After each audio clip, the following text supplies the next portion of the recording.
I want everyone to know we just did our first editing job ever. We had just a dog shit start to this intro. A bad start. You got to be close to that fucking microphone. No, you move It was you, a not bad the mic. start. just lean forward a little. This There is we the go. one. This is the start we kept. This is the start we kept. I want everyone to know how this goes every single time. Yeah, we watched Doctor Hook videos. We did. We watched a number of Doctor Hook videos before doing this. If you guys don't know Doctor Hook, you should really get into some Doctor Hook. But like, go early Doctor Hook before it was a disco band. Yeah. I still like the disco stuff, like Sure. Sexy Eyes. Watch that video. It's the funniest video I've ever seen in my life. Yeah. Not on what- purpose. Not on purpose. No. Yeah. The song still fucks, but yeah. But other than that, like, just any early Doctor Hook is the shit. Look it up on YouTube, especially. Yeah, because you got to watch them to Yeah. get the full experience. They're always like seconds away from catastrophe. Oh, real close to catastrophe. Yeah. Like a collapse is just imminent the entire time. Type in Doctor Hook Denmark 1974 and just any of them. Denmark, 1974. Yeah, it was at public access. Okay. 3 a.m.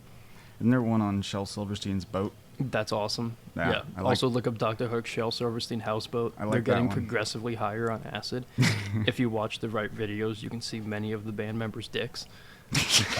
Really? Oh yeah. Dr. Hook hangs dong in Yeah. Shel's boat. Uh-huh. And like there's a bunch of really entertaining shit on there, but then they do a version of Carry Me Carry that's just fucking good.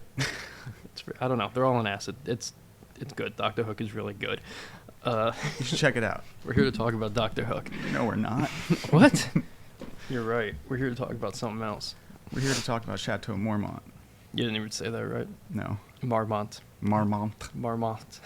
This sound a little pretentious. Marmont. Yeah, it was supposed to be I raised my eyebrow when I say that this time. an old Marmont. world style Chateau building. Yeah. Marmont.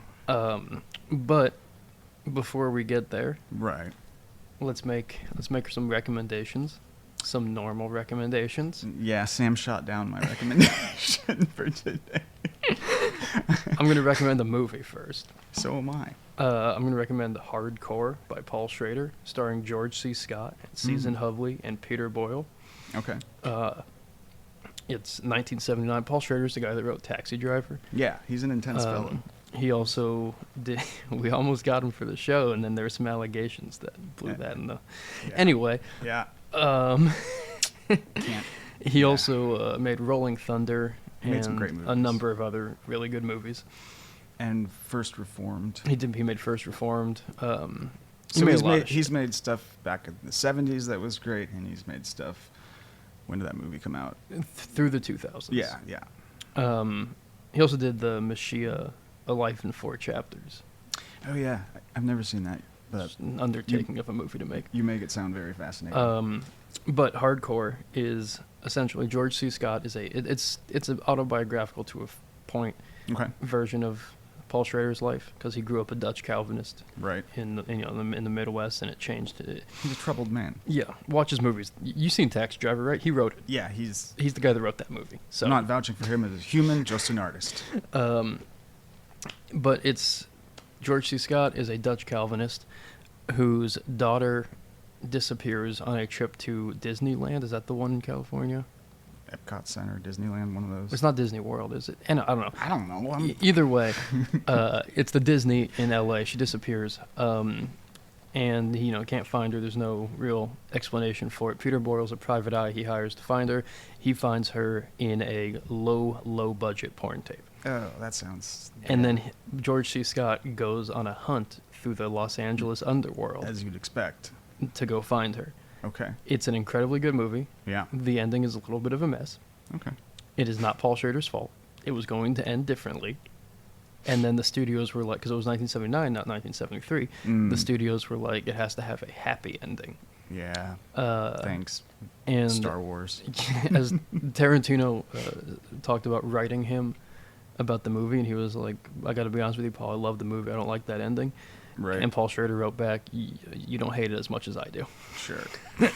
It's still a really good movie. A lot of actual on-location shooting of the, seedy parts of LA in the late 70s, which is always interesting in film. It's always good to see. And we talk about some of that in this episode. But what was your recommendation? I've been binging Adam Curtis documentaries, which I highly recommend. They're weird, but he uses mostly old BBC footage and then sort of tells a story about systems. It's not going to sound really interesting when I tell it. I think I sold hardcore a little bit better. You sold it so much better. But I highly recommend going on YouTube and looking up Shifty or any other Adam Curtis documentary. Check out Hardcore. Yeah, watch that too. Yeah, so let's see, what else do we have? Well, Housekeeping. We got some, again, products coming to you that are not there yet. Some of them will only be available on our Patreon.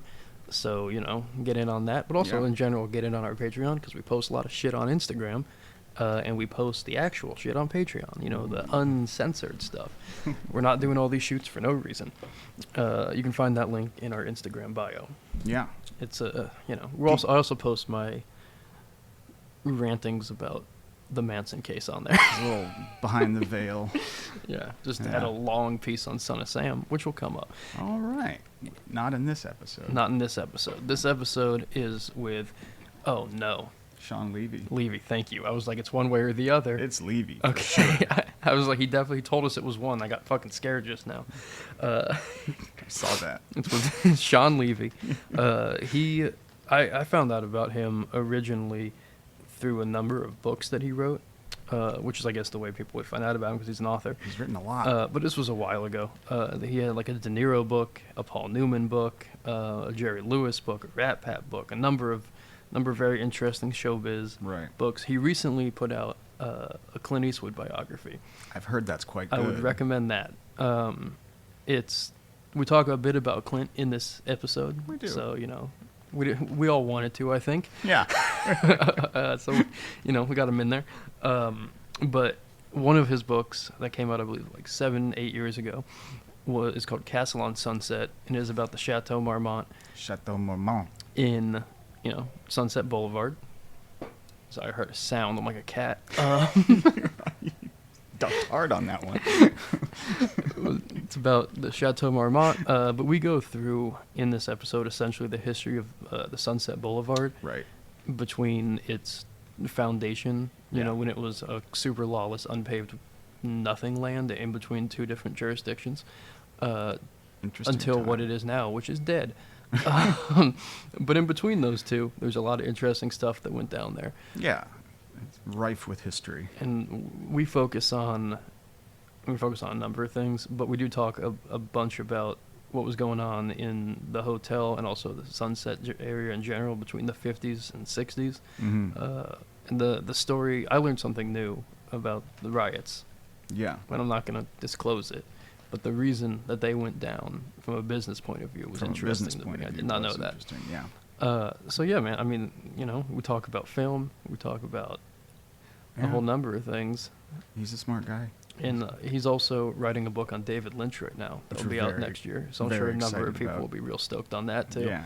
And we will probably have him back when that comes out. We will to talk about David Lynch. Yeah. But until then, get to know Shawn Levy. And also, the song we're playing is "Ride on the Sunset Strip." All right. A lot of the history of the Sunset Strip has to do simply with geography. The traditional Sunset Strip would be defined by the intersection of Sunset and Laurel Canyon Road, and the beginning of Beverly Hills, about 2 miles to the west of that. Right. And it's where Sunset Boulevard is a grid east of Laurel Canyon, and then it becomes a windy road. And then when it enters Beverly Hills, it's still windy, but it looks completely different. Right. You go from commercial and office spaces to large homes with big lawns and, acres and acres of property with high walls and fences. So if you look at it today, it's very clearly defined, but that's also a kind of a governmental line. the city of Los Angeles proper ended at Laurel Canyon slash Crescent Heights. It's Laurel Canyon to the north, Crescent Heights to the south. And the city of Beverly Hills begins where you see the Beverly Hills Shield signs. Right. And the stuff in between was neither city. Okay. And because of that, there was no police force, there was no Department of Public Works. It was Okay. unpaved road, it was farmland, there was a train yard there, and because of that, it was kind of like nobody's it was almost like a demilitarized zone. You know, nobody's watching what goes on there. And it became the sort of place like the Las Vegas Strip was Right. outside the city of Las Vegas when it was developed. So it was not subject to the Las Vegas Police Department, it was subject to the Clark County Sheriff's Department. Okay. Just in the same way, the Sunset Strip was policed by the LA County Sheriff, who was based nowhere near there and, really didn't bother with it because it was sort of empty. So it was the perfect place to start doing stuff you didn't want anyone to hold you accountable for. Right. Right. And what year was this that it kind of This started is to be built? the you start seeing little like I suppose there was a gas station sort of now where, like, the Dome restaurant is, and there were a couple of little roadhouse type places that were sort of they might have had gambling in the back or prostitution. They had, after hours liquor permits because they were neither in Beverly Hills nor in Los Angeles. The city of West Hollywood starts forming and incorporating in the mid to late 1920s, around the time Fred Horowitz gets the idea to build Chateau Marmont at Right. basically the Okay. eastern end of all of this. And before all of that, you had, like, obviously Prohibition, but also the Garden of Allah, that house that became the Garden of Allah, existed across the street from what became the Chateau, and that was, like, the 19 teens, right?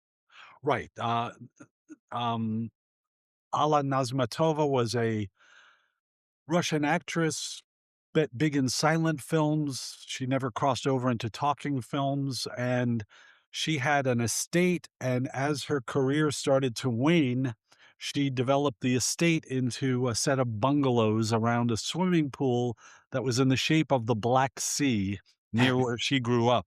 I don't know technically if she was Russian or Ukrainian. Um, and that was the original "what happens here stays here" place of Okay. that part of Los Angeles, Right. because her property, because of where it was situated, was half in the city of Los Angeles, half in the county. So when the city tax assessors came, she moved all of her antiques into the county part of the house. God, that's great. So Who, her grand piano was in the county, but, her cheap furniture was in the city. so Um, who but had that was the jurisdiction? original, um, truly debauched, the very famous "I'm gonna slip out of these wet clothes and into a dry martini" quip of Robert Benchley was at a party at the Garden of Allah. That was the place where people went when their marriages were breaking up, or, when they were sort of, bachelors on the make, they would rent a bungalow at Garden of Allah for months at a time. Okay. And so when we think of, like, early Hollywood, and people like Clara Bow and Rudolph Valentino, they're hanging out there, right? As opposed to, I mean, Chateau wasn't in existence yet, Right. uh, but they're hanging out at the Garden of Allah, and the concept that we have of, like, Hollywood debauchery parties exists a lot in that space. Absolutely, and there were a couple of roadhouses that became nice nightclubs, the Tropicana, El Mocambo. They were in the county section, so in the Strip, as opposed to Sunset Boulevard or Beverly Hills, and they, like during Prohibition, it was a private club that had a wine cellar, for instance, the Tropicana.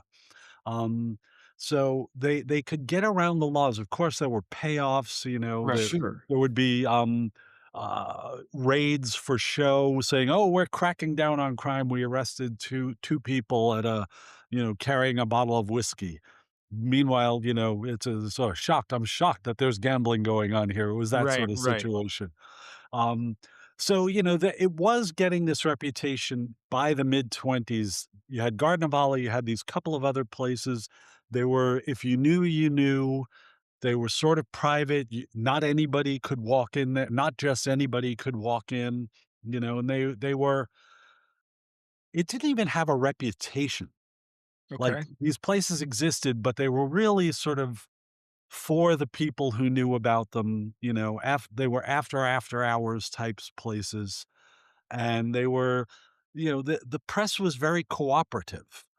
The Yeah, I was going to ask what the press environment was like at during this time. they wanted the industry, like, if I was the press in those days, I would not report on the, underage girls or the drug use or the violations of prohibition, because then I wouldn't get my interview with Valentino or Charlie Chaplin Right. when Right. they were promoting something. And Okay. it's sort of the same today now, except the gatekeepers don't have as much power because there are so many ways around them. But Right. back then it was a real hierarchy, and, people would gladly sacrifice the true story, the sordid story, in order to get the celebrity story that their readers would eat up. Yeah. Right. And So that was there the was a mob kind of symbiosis between the press and the studios. was the mob heavily involved in this part of LA at the time? Yeah. It there of course, there were gangsters and there was underground. You wouldn't call it the mob. This is a whole whole 'nother subject, but the LA mob, Oh, this is a such good as it subject. was. Go into all this. Yeah, Yeah, we're yeah. very interested. The LA mob was run, out of downtown LA. Okay. And they had gambling in boats that were parked outside the international water Mhm. limit. So, whatever it was, 2 miles, 8 miles. If you went a certain point offshore, you were no longer subject to the laws of the country you were docked near. Right. Right. Um, and they were small time. When Bugsy Siegel came out in the 1940s from New York, he basically just took over LA. It was considered, anything west of Kansas City was considered sort of open territory, but LA did have a branch of the Cosa Nostra, but it was so small and so ineffective that literally one guy and one local guy, Benny Siegel and Mickey Cohn, could just take them over. Say, Okay. "We're here now." And you see this in, like, westerns, and occasionally you see it in gangster movies. Right.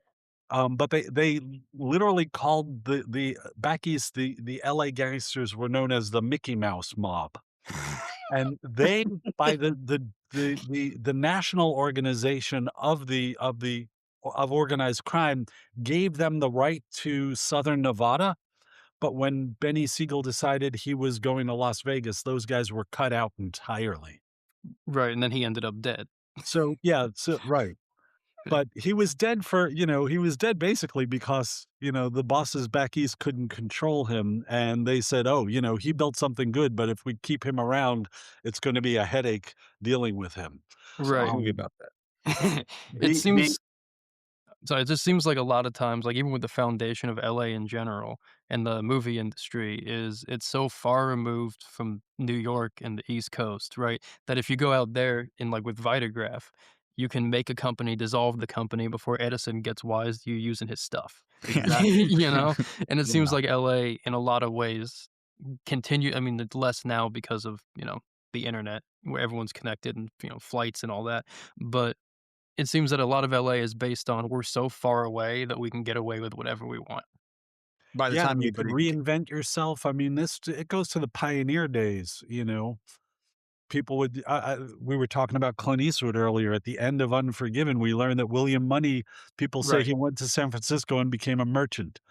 And the Right. idea that, like, you would be the worst killer out of Missouri and commit this massacre in Wyoming and then show up in San Francisco with a little bit of money, and people are like, "Oh, here's the new guy. Hey, new guy." No one wants to know how you well, got the money. yeah, it Yeah, it lends itself to myth making. yeah.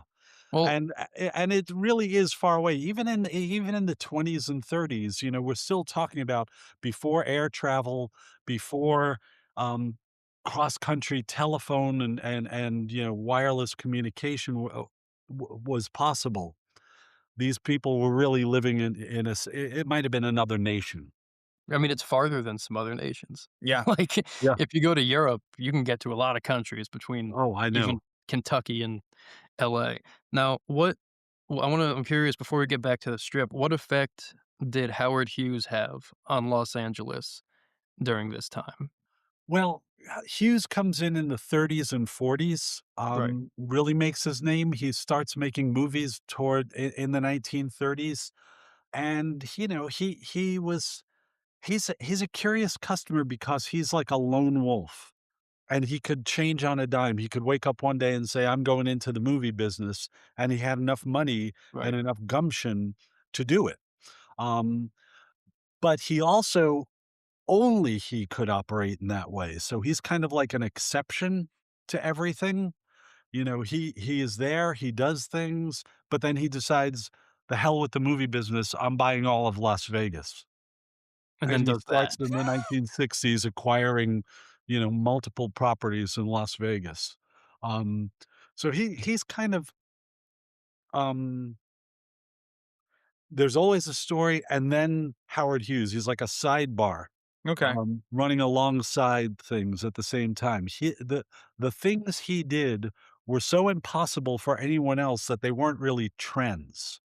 Right, that They makes were sense. standalones. He's sorta like, Michael Jordan or Tiger Woods. There's, like, all the NBA players from the '90s and Michael Jordan, his numbers, or Babe Ruth when, like, Sure. he hit more home runs than the entire National League a couple of years.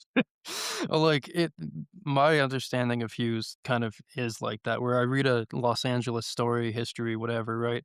Um And then occasionally will just be like, "And Howard Hughes," and you'll be like, "Okay, why is he here?" You know? Um, Money and gumption. yeah, but, like, I didn't I he's a guy I can't figure out, and I don't think really anyone can fully figure out because he's a nut, Yeah. with a ton of money, but he also seems to me to be a very specifically Los Angeles character in a lot of ways. Yeah, during for a time. I mean, because we think about Howard Hughes as an oil man, that's a whole 'nother story, Right. and then Howard Hughes in Vegas is a whole 'nother story. So, that middle quarter of his life, the 20 odd years, he was a major Hollywood, character. He owned RKO Studios and, he directed movies. Uh Some of them are okay. Yeah. yeah, he really was sort of a wizard, but, he's also like no one else could, he wasn't a trailblazer Right. because no one else had the tools that he had. So, when the Chateau Marmont comes around because a guy has an idea, basically, and it's to make an old world style apartment complex, not a hotel, uh, and he puts it in this unincorporated city, and it does not work for him, uh, but it does begin its life. So, can we talk a bit about that? Yeah, Fred Horowitz was a downtown LA lawyer who had seen the, Chateau d'Amboise in, the Loire Valley of France, and he had this vision of a similarly designed building in this unincorporated bit of LA County. I mean, you could chip a golf ball from the roof of the chateau into Los Angeles. It's just, a couple of 100 yards. Um, and he found this site above the street, so, it's slightly up on a hill above Sunset Boulevard, and he got his brother-in-law to design it, and it was 43 apartments parking underneath. Because it was an apartment house, it didn't have a big lobby.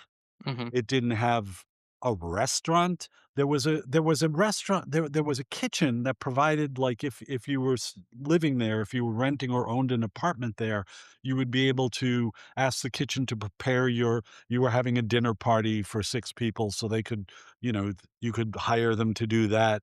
I think you could get, some kind of, like, sort of like continental breakfast in the morning. You could run downstairs and grab a muffin and a little pot of coffee. But it didn't have a bar. It didn't have a proper sit down waiter service restaurant. It didn't have a swimming pool in Los Angeles, which is Yeah. unusual. It was kind of Spartan, but it was also kind of deluxe because he wanted the building to be soundproof and earthquake proof. So the Okay. walls were double thick concrete. Huh. And that gave you privacy. Like, you could have a party, you wouldn't hear your neighbor's party, which really mattered later on. And when it became sort of like a wild scene for hangouts, it's like you're never going to get a call from the front desk saying, hey, your neighbors have complained because they really couldn't hear you. And because it was on the hillside, he decided that he would maximize the views by building it in a kind of ziggurat pyramid shape. So Okay. above the 3rd or 4th floor, every every room or every apartment had a terrace. And in those days, particularly given the relatively clean air quality of that time, you could see from downtown to Catalina Island. You Wow. Oh know, yeah, you can't from now. Yeah, not yeah, anymore. you have to have the right day. Like this time of year after a rain and some wind, you can see it, but they're rare days. Um, but these were meant to be luxury apartments for people from San Francisco or Santa Barbara, or even, given what, there were no interstate highways at the time. Even people from like Pasadena and San Marino in eastern, what we now Hmm. think of as greater Los Angeles, would want a place close in town. Well, So, LA is huge. Like, a lot yeah. of people don't understand how big Los Angeles actually is. Right, like, at 4 in the morning with, no road construction, driving from Pasadena to Chateau Marmont can take you a half hour. So Okay. imagine in the 1920s, it might have been an hour and a half And if there's because, anyone else out there, yeah, you know? there were just, the roads were terrible and, such. Yep. So that was the idea, that this was gonna be a luxury apartment building in what looked like an out of the way place. But if you think about West Hollywood today, you're in the middle of Hollywood proper, where there were still movie studios in the 1920s, Right. Paramount, um, the Raleigh Studios, which was where a bunch of little companies had their headquarters, Gower Gulch, where the B movie westerns were made. You were near 20th Century Fox, which was down, it's now Century City. Um, that was the 20th Century Fox lot. They had to sell it after Cleopatra in the 1960s. And just over the hill is Burbank, where Warner Brothers, Universal, later Disney, all those studios are based. So West Hollywood, even though there's nothing there, you're actually quite close to a lot of the Right. movie business. And Horowitz was gambling that this area would develop. The Olympics were coming in just a few years, 1932, and he thought, "Okay, this may seem out of the way now, but Los Angeles is filling in, and this area is gonna get filled in, and when it's all filled in, this is gonna be more like the center than downtown for a certain type of clientele." Right. Right. Unfortunately, they opened the hotel in February 1929, so the apartment building, excuse me. So 6, 7 months later is the Great Depression, the stock Right. market crash, and nobody is looking to have a second home in West Hollywood. Right. And he held on to it for a couple of years, and then his partners are like, "We have to sell this off. We're not." They never filled it as an apartment building. Okay. And So then it ends up in the hands of the Vitagraph guy, whose name I'm forgetting. Alfred Smith. Thank you. I knew you'd know. So, yeah, one of the founders of the movie business had sold his company to Edison and was cash rich. And he was one of these guys like Mr. Potter in It's a Wonderful Life. Everyone's selling and he's buying Right. because he knew that this was a calamity, but it's not permanent. Right. And so he bought it and he immediately thought, I don't need tenants. I'm making this into a hotel. And it was a very unique hotel because it had been built as an apartment building. Every unit was fully equipped with a kitchen, bathroom, everything you would want, a sitting room. Some of the rooms are very tiny. They would be like a studio apartment. Okay. But But they still have, but they'd like, the still have manor. a kitchenette and, ensuite bathrooms, so they were all contained. You had a lot of privacy, and because he was in the movie business, he knew he had connections to people who would be coming into town for 3 months at a time to make a movie, or Right. they'd be there for a year, and he started catering particularly to that trade. 3 classes of clients started using the hotel right away. Film and theater people, y foreigners, because it's very common in Europe to get rent a room in a pensione or, a guest house and have the sort of accommodations that go beyond what Americans normally expect from a hotel, Right. and fashion/advertising people who were starting to move out west as the talkies came in and the movie business started becoming a, um, basically a sphere of influencers in those fields. So Okay. from the beginning, 1932 or 31, Alfred Smith acquires the building, turns it into a hotel. He really doesn't. He starts to acquire a couple of properties around little houses, bungalows, and make them into standalone units. So you go from this very private hotel to an even more private sort of like hotel within the hotel. Right, He and those are bought up very some of those. famous. Yeah. So, you know, even to this day, I don't think with all the bungalows and outbuildings, Chateau Marmont, I think there's like 63 units, Okay. Yeah, I which tried to is stay there once and they were full. yeah, it's crazy. I mean, there are hotels on the Vegas Strip that have 200 rooms on a floor, Yeah, you know, yeah, I and get this lost. hotel has 63 rooms total. And it didn't have the cachet that it has today, but it Right. always had that privacy. Even if the place was jam-packed, there was no lobby for looky-loos to be ambushing you. The entrance wasn't on Sunset Strip, it was up and around the corner, so there were no paparazzi ambushing people as they got out of their cars. There was no restaurant, no bar, no pool. Again, so even with extra buildings, it was still an extremely private place. It might as well have been an exclusive apartment house, even though in those days, anyone could walk up to the desk and get a room. But people weren't, right? Like, people were people just not aware of what was, like, happening there? It took a while for the sort of, naughty behavior and chateau to become synonymous.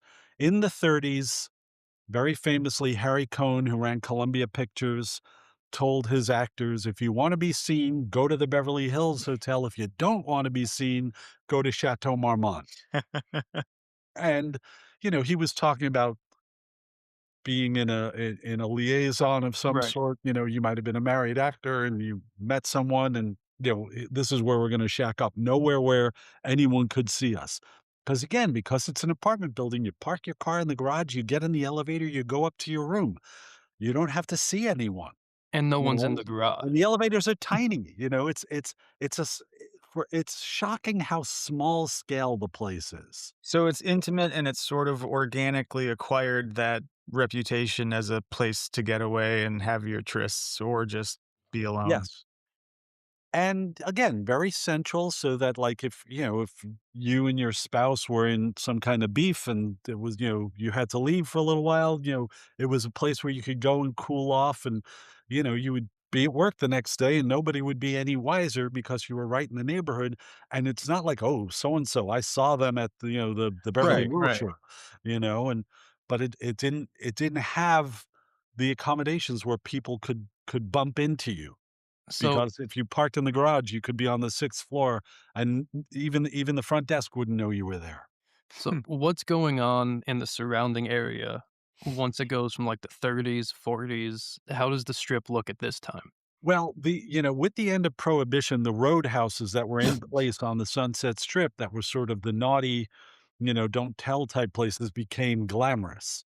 So there were celebrity events, they would go from a premiere at the Chinese theater in Hollywood, and then 2 miles away on Sunset Strip, the party at El Macambo celebrating the new movie. And there would be photographers and, autograph hounds and, that all filled in. So once those businesses were now legit businesses, the rest, the road was paved. Sunset Strip was unpaved when Fred Horowitz built the Chateau.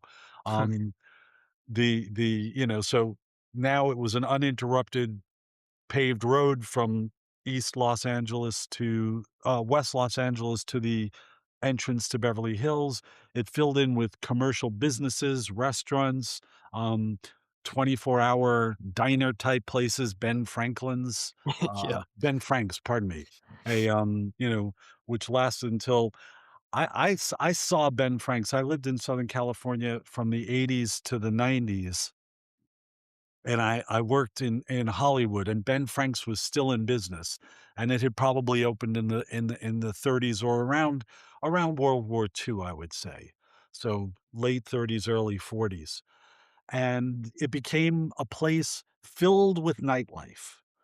It was a cruising spot later on, when teenagers got the Right. keys to cars. Um, but it was always a place where something was going on. We talked earlier about organized crime. Mickey Cohen, who kind of ran the Los Angeles operation for the East Coast organized crime interests, had a haberdasher shop with his name, Mickey Combs, like you'd go buy suits, bespoke menswear Yeah. right on Sunset Strip. Um, so it was like fashionable. It was out in the open. The city of West Hollywood had incorporated around the time that the chateau was built. So there was, I believe it may have still been policed by the sheriffs until the 60s, Oh, okay. um, because the sheriffs were the ones involved in the teenage uprising in the 60s, not the LAPD. Okay. Um, And so, it went from, uh, a dirt road and with a little kind of speakeasy type hideouts to the Sunset Strip, the glamorous Sunset Strip. And that was, a branding difference, but it was also a difference in the day to day. People kept offices there, small time agents, photographers. There were casinos, illegal casinos. There were very well known brothels. All that, old fashioned, don't ask, don't tell type behavior was still going on, but there was also legitimate business, 7 days a week on the street level. well, it also seems like once the organized crime showed up in LA, for at least a bit there, they were pretty outwardly enmeshed with Hollywood, right? Like Lana Turner and Johnny Stompanato is a famous example, right? That's a big case. Her daughter shot him, you know. Yeah. But you see old pictures of premieres and Mickey Cohen is at them, and it's not like he's pretending to be a different guy. Right. Right. Everyone's He like, wasn't in "That's hiding. yeah, that's Mickey Cohen," you know. Right. Um, so it seems like there's a period of time where, I mean, it seems like the entire history of LA is this period of time, if I'm being honest, Right. where crime and the spotlight of celebrity are pretty enmeshed with each other. Yeah, it seems like a lot of currents were overlapping and intermingling. Yeah, that's absolutely true. I mean, organized crime started getting involved with the movie business during the silent era because, the movie business in Southern California began as like renegades. Like they didn't want to be sued Right. by Thomas Edison for filming and projecting movies, which he claimed as he had a copyright on the entire idea, which was extremely dubious, but What he a had lots of money what and a lots of dick. lawyers and politicians and judges in his pocket, so, that's what led them out there to begin with, but it's also a labor-intensive business. Yes. If you've been on a film set, even in the modern era, to film an episode of television, it's not unusual to see 40, 60 people working, I and you're mean, talking about truck drivers, electricians, Right. carpenters, Right. um, people who do physical labor who belong to labor unions, which is another big area Right. of organized crime control. LA is a And big union town, and it's pardon still me? LA is a very big union town, and it Yeah, still is. and the movie business is a very big union business. Everyone in a movie, Screen Actors Guild, Screenwriters Guild, Directors Guild, those are unions. Right. And plus all the labor unions, IATSE and everyone on the movie set, the I mean, caterer. down to the drivers, you Yeah, know? yeah. I You can't mean, drive yourself to a movie set. right, right, and, if someone needs to move a light, it's gotta be the union guy who moves the Right, light. If one of right. the carpenters moves the light, the carpenter is gonna be in a beef, the carpenters union and the electricians union will be in the beef. The producer is gonna be fined for allowing non-union people to do union jobs on the set, Jeez. I think so I heard somewhere that filming an hour currently, not back then, of union film or TV is roughly $20,000 an hour. oh, yeah, easily. Like, And just out of the gate, that's what you're paying. yeah, time is the most expensive thing on a film set. And Again, getting back to Clint Eastwood. Clint Eastwood was Yeah. raised in the Depression, oh, I love and it. Yeah. the worst thing to happen on a Clint Eastwood movie is going long. Anything, There's the day's work better be done by the end of the day, because otherwise someone is gonna be chewed out by Clint Eastwood, and it's I not a don't want very that. long line of people waiting for that privilege. no. No. That Michael Cimino story where he schedules the wrap party when they still Yeah, have, like, 4 days left, yeah, that and the Kevin Costner filming with his That's my stunt double. favorite. That's my Those favorite. are 2 of my favorite stories that have ever existed. Won't yeah, make yeah. sense, but I'll do And it. and I love the story where the New York Times sends a reporter to the production of Bird, the Charlie Parker Yeah. biopic with Okay. Forest Whitaker, and Clint's the director, and the Times reporter overhears, two union, like stagehands or electricians or whoever they are talking, and one of them says, "What's the first shot tomorrow morning?" And the guy says, "We're shooting it now." Yeah, dude. He's really good at it, though. Yeah. He's He makes it work. You know? I mean, I think once the crews know, like, he's not, it's not Ed Wood, like, the Yeah, guy stumbles and knocks over a tombstone. He says, "Oh, he would have." we're good. Right. Yeah, I mean, there are some mistakes, most notoriously the baby doll in American Sniper, um, which Still made $550 million, yeah, yeah, so and was nominated for Best Picture. It's like, you know? well, that's the Meryl Streep thing. Once she figured out what he was doing, she was like, "I love this, Yeah, actually." yeah. One of my favorite things in the book is Meryl Streep, when she finally sees Bridges of Madison County, she says to Clint, "You kept all my mistakes." And Yeah, his answer is, "But they were human mistakes." Yeah. And yeah. we make mistakes all the time when we're talking to people.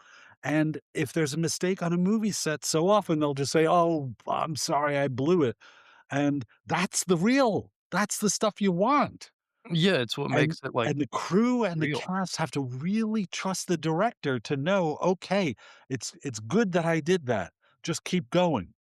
Yeah, once you get really into the whole Clint Eastwood thing, you kinda start to understand the genius of what he's doing in all of the movies, Yeah. where it's not like Dirty Harry, he didn't make it, but it's not just an action movie, Like, it's a much deeper it's made way too good to be a genre piece, you Mhm. know? It's unreasonably well shot, every bit about that movie is better than a genre cop film, but Yeah, it taught absolutely. him how to make movies, Hmm. so he could continue to make genre pieces that were way too well shot, like, Unforgiven's a Western. Yeah. It's an incredible movie. Yeah, I think Unforgiven is one of the capstones of the American cinema, period. Sure. It's ridiculous, the whole Mm. thing. It's if it were the only Western, we would all know exactly what Westerns are Right. on the Right. basis of that film. Yeah, but not only that, but he made, like, 7 other movies that could be said for as well. Yeah, yeah, Like, Outlaw Josie Wales is the same way, you go, "That's the Western." Yeah. yeah. And, I you tell people, okay, in the 2000s, he makes back to back to back to back Mystic River, Million Dollar Baby, and then 2 movies about the battle for Iwo Jima, one in Japanese Shown that from gets nominated for Best Foreign Language Film and wins the Japanese Oscar for Best Foreign Made Film. It's crazy. And he's And also 70. He's he's in his amazing. 70s. Yeah. And he wasn't the world's worst person, Like, Yeah. which there's a is lot worse great. people out there in Yeah. Hollywood. I mean, he, Yeah. A I lot.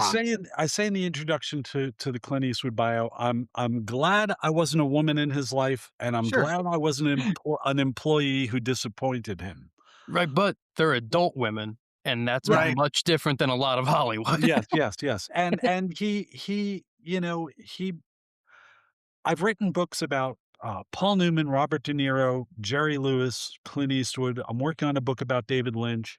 And Oh, sick. when I worked on Jerry Lewis, which was my first book, my mom said, he had all those kids. Are they still around him? And I said, as far as I can tell, no. Like Gary Lewis and the Playboys would show up on the muscular dystrophy telethon that Jerry Mhm. Lewis produced and hosted. Oh, yeah. But that was the only time Gary and his dad would be together in the course of an ordinary year. And one of the other 6 sons was sort of like given the job of like distributing Jerry Lewis's VHS and then later Oh, thanks. DVD stuff. Thanks, Dad. But the rest of them were not around. And I said, no, to my mom, I don't think they are around him. And she says, oh, that tells you. Yeah, it does. And then Paul Newman, De Niro, Clint Eastwood, their families may be fractured. Paul Newman and Joanne Woodward, great love story. Well, when they met, Paul was a married man with 3 kids. Right. Right. So there was a first marriage that, her story is not the 50-year romance. And yet all the kids were around both of those people, and not because they held the purse strings, but because they were family men. Yeah. Did their relationship with the women that they had the children last? Not necessarily. But I found there's a picture in my book of the um, premiere of The Mule, Yep. 2019, and it has all 8 of Clint Eastwood's known children. Aw. And they range in age at that point from like 60 about to Jeez. 12 or 14, maybe Man. younger. And What a you're guy. like, oh, okay. This is like a man who's kept the family together, however crazy it came about. It's like it's not an Sure. oak, it's a bonsai, you know. But he's a dad, and his kids appear in his movies, and Right. they all have jobs in show business. Scott Eastwood has acted in dozens of movies. It's pretty good. Kyle Eastwood is a serious jazz musician who Yeah. performs all over the world. Allison Eastwood has acted and directed 3 films. So they're like he brought them along in their profession. Yeah, it And seems But he that way. still made them audition too, which Yeah, I Oh, that's appreciate. right. and his dad would have made him audition. I mean, he's old. He is. So it's still talking about Clint in the present tense. He's gonna be 96 in another couple I months. love it. Yep. And for all I know, he's like getting ready to work on something. That's what I've heard too. Probably Yeah. is. I hope so. But I mean, it's rare, I think, to find in Hollywood people that, people are fallible. So they're Yeah. gonna make mistakes. But I think it's rare to find people who, through their mistakes, like, actually still maintain some form of, like, a good existence, right? Yeah. Because once you end up in the scene of Hollywood where everything's massive, and everyone's telling you you're amazing, and you can get Yeah. whatever you want, you're at the best tables, best restaurants, all the women, You're right? never told no. That's like it changes who you are. And I mean, think that's one of the reasons Clint took off to not live in LA. Because when you're in Carmel by the Sea, people are still like, you're Clint Eastwood, but they're a little chiller about it. um, Yeah. but, you have all these people congregated. A lot are the most attractive people in the world, whether they've made it or not. And they're all trying to be the most famous person in the world. So you end up with situations like Nicholas Ray taking advantage of people. That's a Mhm. bad guy. Yeah. Yeah. And on a downer note, I do want to talk a little bit about Nicholas Ray because it is a good example of the kind of things going on behind the scenes in Hollywood and the movie industry that have become much more known about now since Harvey Weinstein. Right. Yeah. Well, so going back to the history of the chateau, Alfred Smith owns the building until the middle of World War II, and he's established it at that point as a place where actors come. Right. And it particularly appealed to actors, Broadway actors and European actors who would be in Los Angeles to shoot a film or two and didn't want to own a property there. We're always going to go back to New York to the stage or back to London or France or wherever they were from. And I'm pretty sure I said in the book that it's a place where you could work in Hollywood but not go Hollywood. Mm. Right. If you told people you were staying at Chateau Marmont, they got it. "Oh, okay. So you're too good for us," but, they would also get it. "Oh, okay, you're serious. You're here to work. You're not staying in the party capital." There were writers would move into Chateau Marmont to work on scripts or on adaptations. Directors from overseas who would be there, directors except for the producer, the director is the person who's on the film, the most number of days. Right. So it made sense unless you were going to buy a property, you could get this, very centrally located apartment. By the time of the late 30s, 40s, Schwab's Pharmacy is across the street, a 24-hour place where you could eat, buy liquor, buy, medicine, buy magazines, And that's a big place in socialize. Hollywood lore. Schwab's Pharmacy became like a Hollywood Right. You see spot. Schwab's in Sunset Boulevard. Mhm. It's where the wannabes hang out waiting for their big break. Famously, Lana Turner was supposedly discovered drinking a soda at the fountain counter. But she Um, wasn't, right? yeah, probably not. Yeah.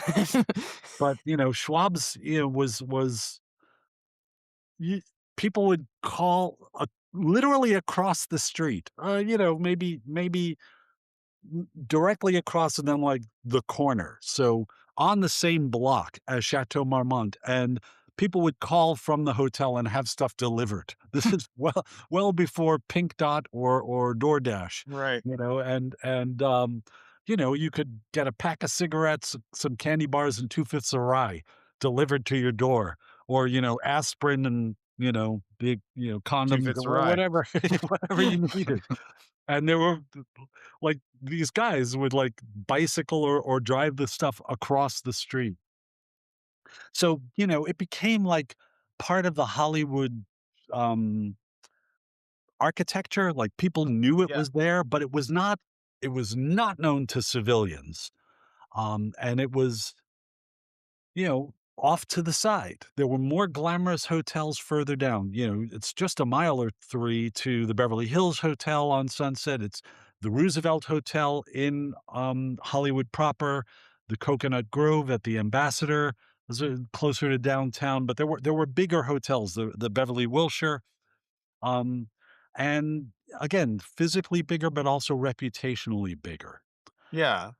And then during the war, the hotel gets acquired by a German banker named Erwin Brettauer. And you'd think, oh my, how did a German acquire a property in Los Angeles during World War II?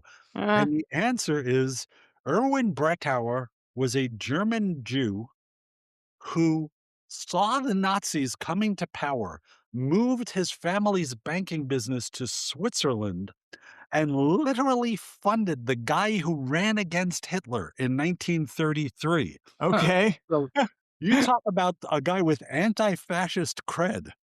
You know, he literally bankrolled Hitler's opposition. And talk about noticing early warnings. Yeah, yeah. I mean, he had to fight the family to move the Wow. business. And So he he acquired it. he bought the hotel. Okay. He bought it because he was, I think he was widowed at the time, and he wanted to meet, pretty ladies, so he Sure. started there you buying go. property in Los Angeles, and this was available, and he bought it, and he did a few things. He acquired the rest of the bungalows, so under Brett Tower, the hotel came to its final present day shape. He built the 2 modern style bungalows that are the furthest from the entrance. They're on the northeast corner of the property. He put the swimming pool in Okay. because it was ridiculous that the Yeah. hotel in Los Angeles didn't have a swimming And pool. that became an important spot. That became, a huge attraction. And he also, and this was fascinating, and one of the great discoveries I made working on this book, all the hotels in West Los Angeles and Beverly Hills, were segregated. Black Okay. entertainers, black musicians, black hotel guests were not able to stay in the Beverly Hills, the Beverly Wilshire, the Roosevelt, the big hotels in the area, Sure. and they had a very hard time renting property if they were gonna be there for a long time. Erwin Brettauer, the anti-fascist German, Yeah. heard about this, and he was like, "That's not my hotel is not gonna observe that." And Chateau Marmont literally broke the color line and Okay. was the first showbiz hotel on the West Side to allow black entertainers. Duke Ellington was the first black guest to stay Oh, at wow. Chateau Marmont, and then, of course, it became known as, like, "This is where you can go." Right. So, Miles Davis used to stay there regularly when he was recording some of the most famous albums in his catalog. Sidney Poitier used to stay there, Harry Belafonte, How Lena long did the Horne. other hotels stay segregated? Not too long, Okay. Oh, I was curious because if it was but it was 50 in the 50s, I think many of them were still observing a color barrier, okay. and, you know, Brett Howard breaks it in the late 40s, God, that's weird to think about. but, for a while, it was like black entertainers, they would say, "Well, I'm staying at the Dunbar," which was in South Central LA, Yeah. a good hour's drive from Jeez. a movie studio. Right. Well, Chateau Marmont is letting black people stay there now. Boom, that's where they went, and, like anything else, you would remember these were the people who did right by us first, Yeah. so they're gonna Yeah. be we're gonna be loyal customers. Okay, yeah, I was wondering 'cause Harry Belafonte was and Sidney Poitier were around a little later than you'd expect stuff to still be segregated. Yeah, yeah, in Yeah. fact, you'd Um, expect.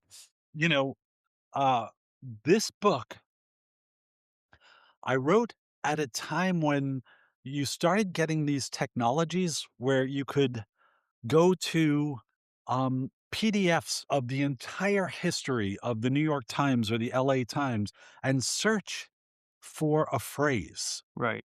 It used to be like you'd have to Read them. just read hope it that all. somebody keyworded, Yeah. the phrase you're looking for. But this would look at advertisements, classified ads, TV listings, everything, photo captions.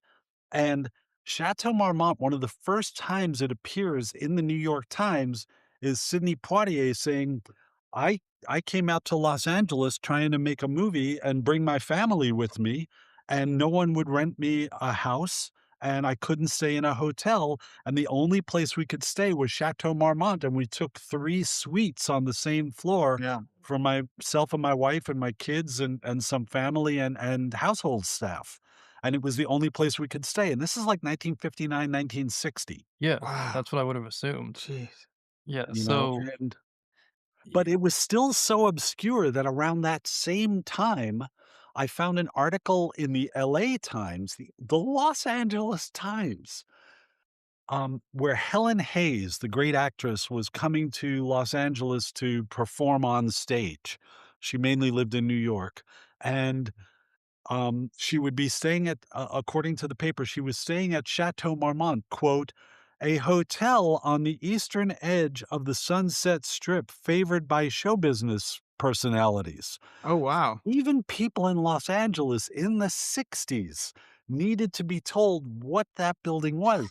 And again, it's Huh. because of the way the building was situated. If you're Right. driving west on Sunset Strip, which is the most iconic view you can get of the hotel, Sunset Strip veers to the right. south, like, right away. So it's like, "What did I just see?" But you can't look anymore because you're heading in another direction. I've done that a number of times Yeah. trying to look at it. Right. And the That sign for the hotel is tiny, and it's down on the street. It's not attached to the building. okay. Right. So you see a sign and it's like in front of a liquor store. And it's like, wait, where's the, and then you're gone. And if you come from the other direction, you don't see the sign until you've passed the place. And Okay. you may not see it at all because again, it's up and to the left. So people, when I first visited Los Angeles in the 70s and when I started, I went to grad school in Orange County. So it was a while before I became familiar with like landmarks in LA because it was, a good hour and a half Oh, yeah. drive. And I would think, what is that? Is that like a girls' school? Is that like is that the Scientology building? What is that building? And then the penny dropped, and I was like, oh no, that's connected to the. Oh, okay. And so it always had that air of being in the middle and being invisible, kind of like a Zelig or Forrest Gump type quality, you know? Right. And that lended itself to being a place that people could get away with things. Right, right, because you were right there. So if we're moving into the 60s now, Erwin Bretower has built the hotel out. He's got the swimming pool. Um, it's integrated. In the 50s, it was still possible. This is a crazy story. Nicholas Ray, we've mentioned, in passing. He was a director and he had a crazy crack up with his wife, Gloria Graham. He had children from a previous marriage. He had a teenage son, Oh, and yeah. he suspected that his wife, his second or third wife, Gloria Graham, was cheating, and he put a private eye on her. Okay. And the private eye said, "Something's going on. You better get over there." And they were living in Malibu. And when he gets there, he finds Gloria Graham, his wife, in bed with his 14, 15-year-old son. Yeah, that's not good. Ah, And that's I just learned it from like you. 6 kinds of stabbed in the heart, you know? It's like, Yeah, so he I ends mean, up at the chateau. well, he stayed briefly at a little rooming house near the Colony Club, which was a casino owned by gambling, organized crime interests just off the Sunset Strip. There was a fire at the Colony Club. It took out his bungalow as well, and he moved into Chateau Marmont, and he lived in a bungalow there for almost 8 years. I would've. So, yeah, but think about this. This shows how another factor about Chateau Marmont that we have not mentioned, it was cheap. To Huh. stay in a hotel for 8 8 years? Yeah, it ain't years. cheap now, I've looked. Yeah. No. A single like, the bungalows go for about 6 to 8 grand a night currently. Uh-huh. He lived in Jeez. a bungalow for 8 years. Yeah, not at So, that amount of we're money. talking Even about a if you make complete Rebel Without a Cause, you're not yeah. affording that. He made multiple films while he was there, but Rebel Without a Cause happens at a really like, sort of if I had to pick the heyday of Chateau Marmont, even though it's now sort of more famous and more glamorous than it's ever been, that 50s era when the jazz musicians and black entertainers who couldn't say anywhere else were there, the method actors from New York, the likes of Paul Newman and Joanne Woodward, Rod Steiger, Shelley Winters, who had not gone full Hollywood yet, would come there. Paul and Joanne, it's impossible to know this, but it's very possible that they physically consummated their romance at Chateau Marmont because Paul was such a goody two shoes. I think that, being with another woman in the same town as his wife might have been a little too much for his brain.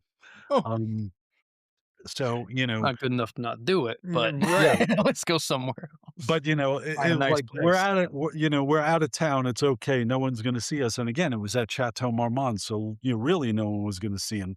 And then you have this burgeoning youth culture that's starting to take place along the Sunset Strip. Yeah. The teen culture of the '50s, kids with cars, motorcycles, listening to different music from what their parents listened to, dressing differently than grown-ups dressed, so the culture is changing, and Chateau Marmont is sort of, again, right in the middle because it's just as close to Hollywood High as it Right. No is kidding. to, Right. the after hours spots on the Sunset Strip. And Nicholas Ray, is about the 4th director who's trying to make this movie about a kid who's fighting his parents' generation, rebel without a Yeah. cause, but he's finally got momentum and he gets a deal, to make the picture. It's something he wants to do. His agent, Lou Wasserman, gets him the deal, and he has this idea that he's gonna cast kids as kids. He's not gonna cast actors. He's Right. gonna cast the most unfamiliar new faces. For the lead, he gets James Dean, who had not been seen in movies yet. But Okay. was pretty good, it turns He out. was Yeah. pretty good. The crazy thing about James Dean is he made 3 movies, 3 Mhm. feature films that star him. He appears in a couple of he's in a Martin and Lewis movie as an extra. Right. He's got a couple of little parts, but the legend of him is built on 3 movies, 2 of which appeared after he died. Right. Man. And so he's got this kid who, is kind of methody and kind of street and kind of, of the moment.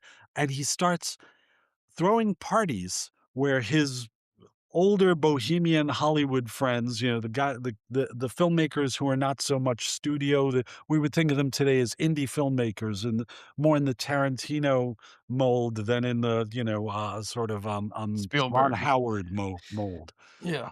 And so that crew starts hanging around. Then he starts inviting teenagers and gangs Yeah. That ain't great. because, he wants his screenwriters and his actors to get to know The youth. how these kids behave. Right. And he's cast Natalie Wood as the female lead. And she's like Now, 16 at this time, yeah, right? yeah. And he Yeah. starts sleeping with her. She's also Right. sleeping with Dennis Hopper. Who was an appropriate age for Yes. context. Yeah. Um, he has Sal Mineo, who the young actor from the Bronx, an undertaker's son, who was a teenage heartthrob, even though he was, gay, but in the way of Hollywood publicity, that was not who he was. He was Right. like, Sure. win a date with Sal Mineo and this He's not kind gonna of like thing. it, He'll but be you a can win it. perfect gentleman. Yeah. Um, so, Nicholas Ray was bisexual. He probably had relations with Sal Mineo.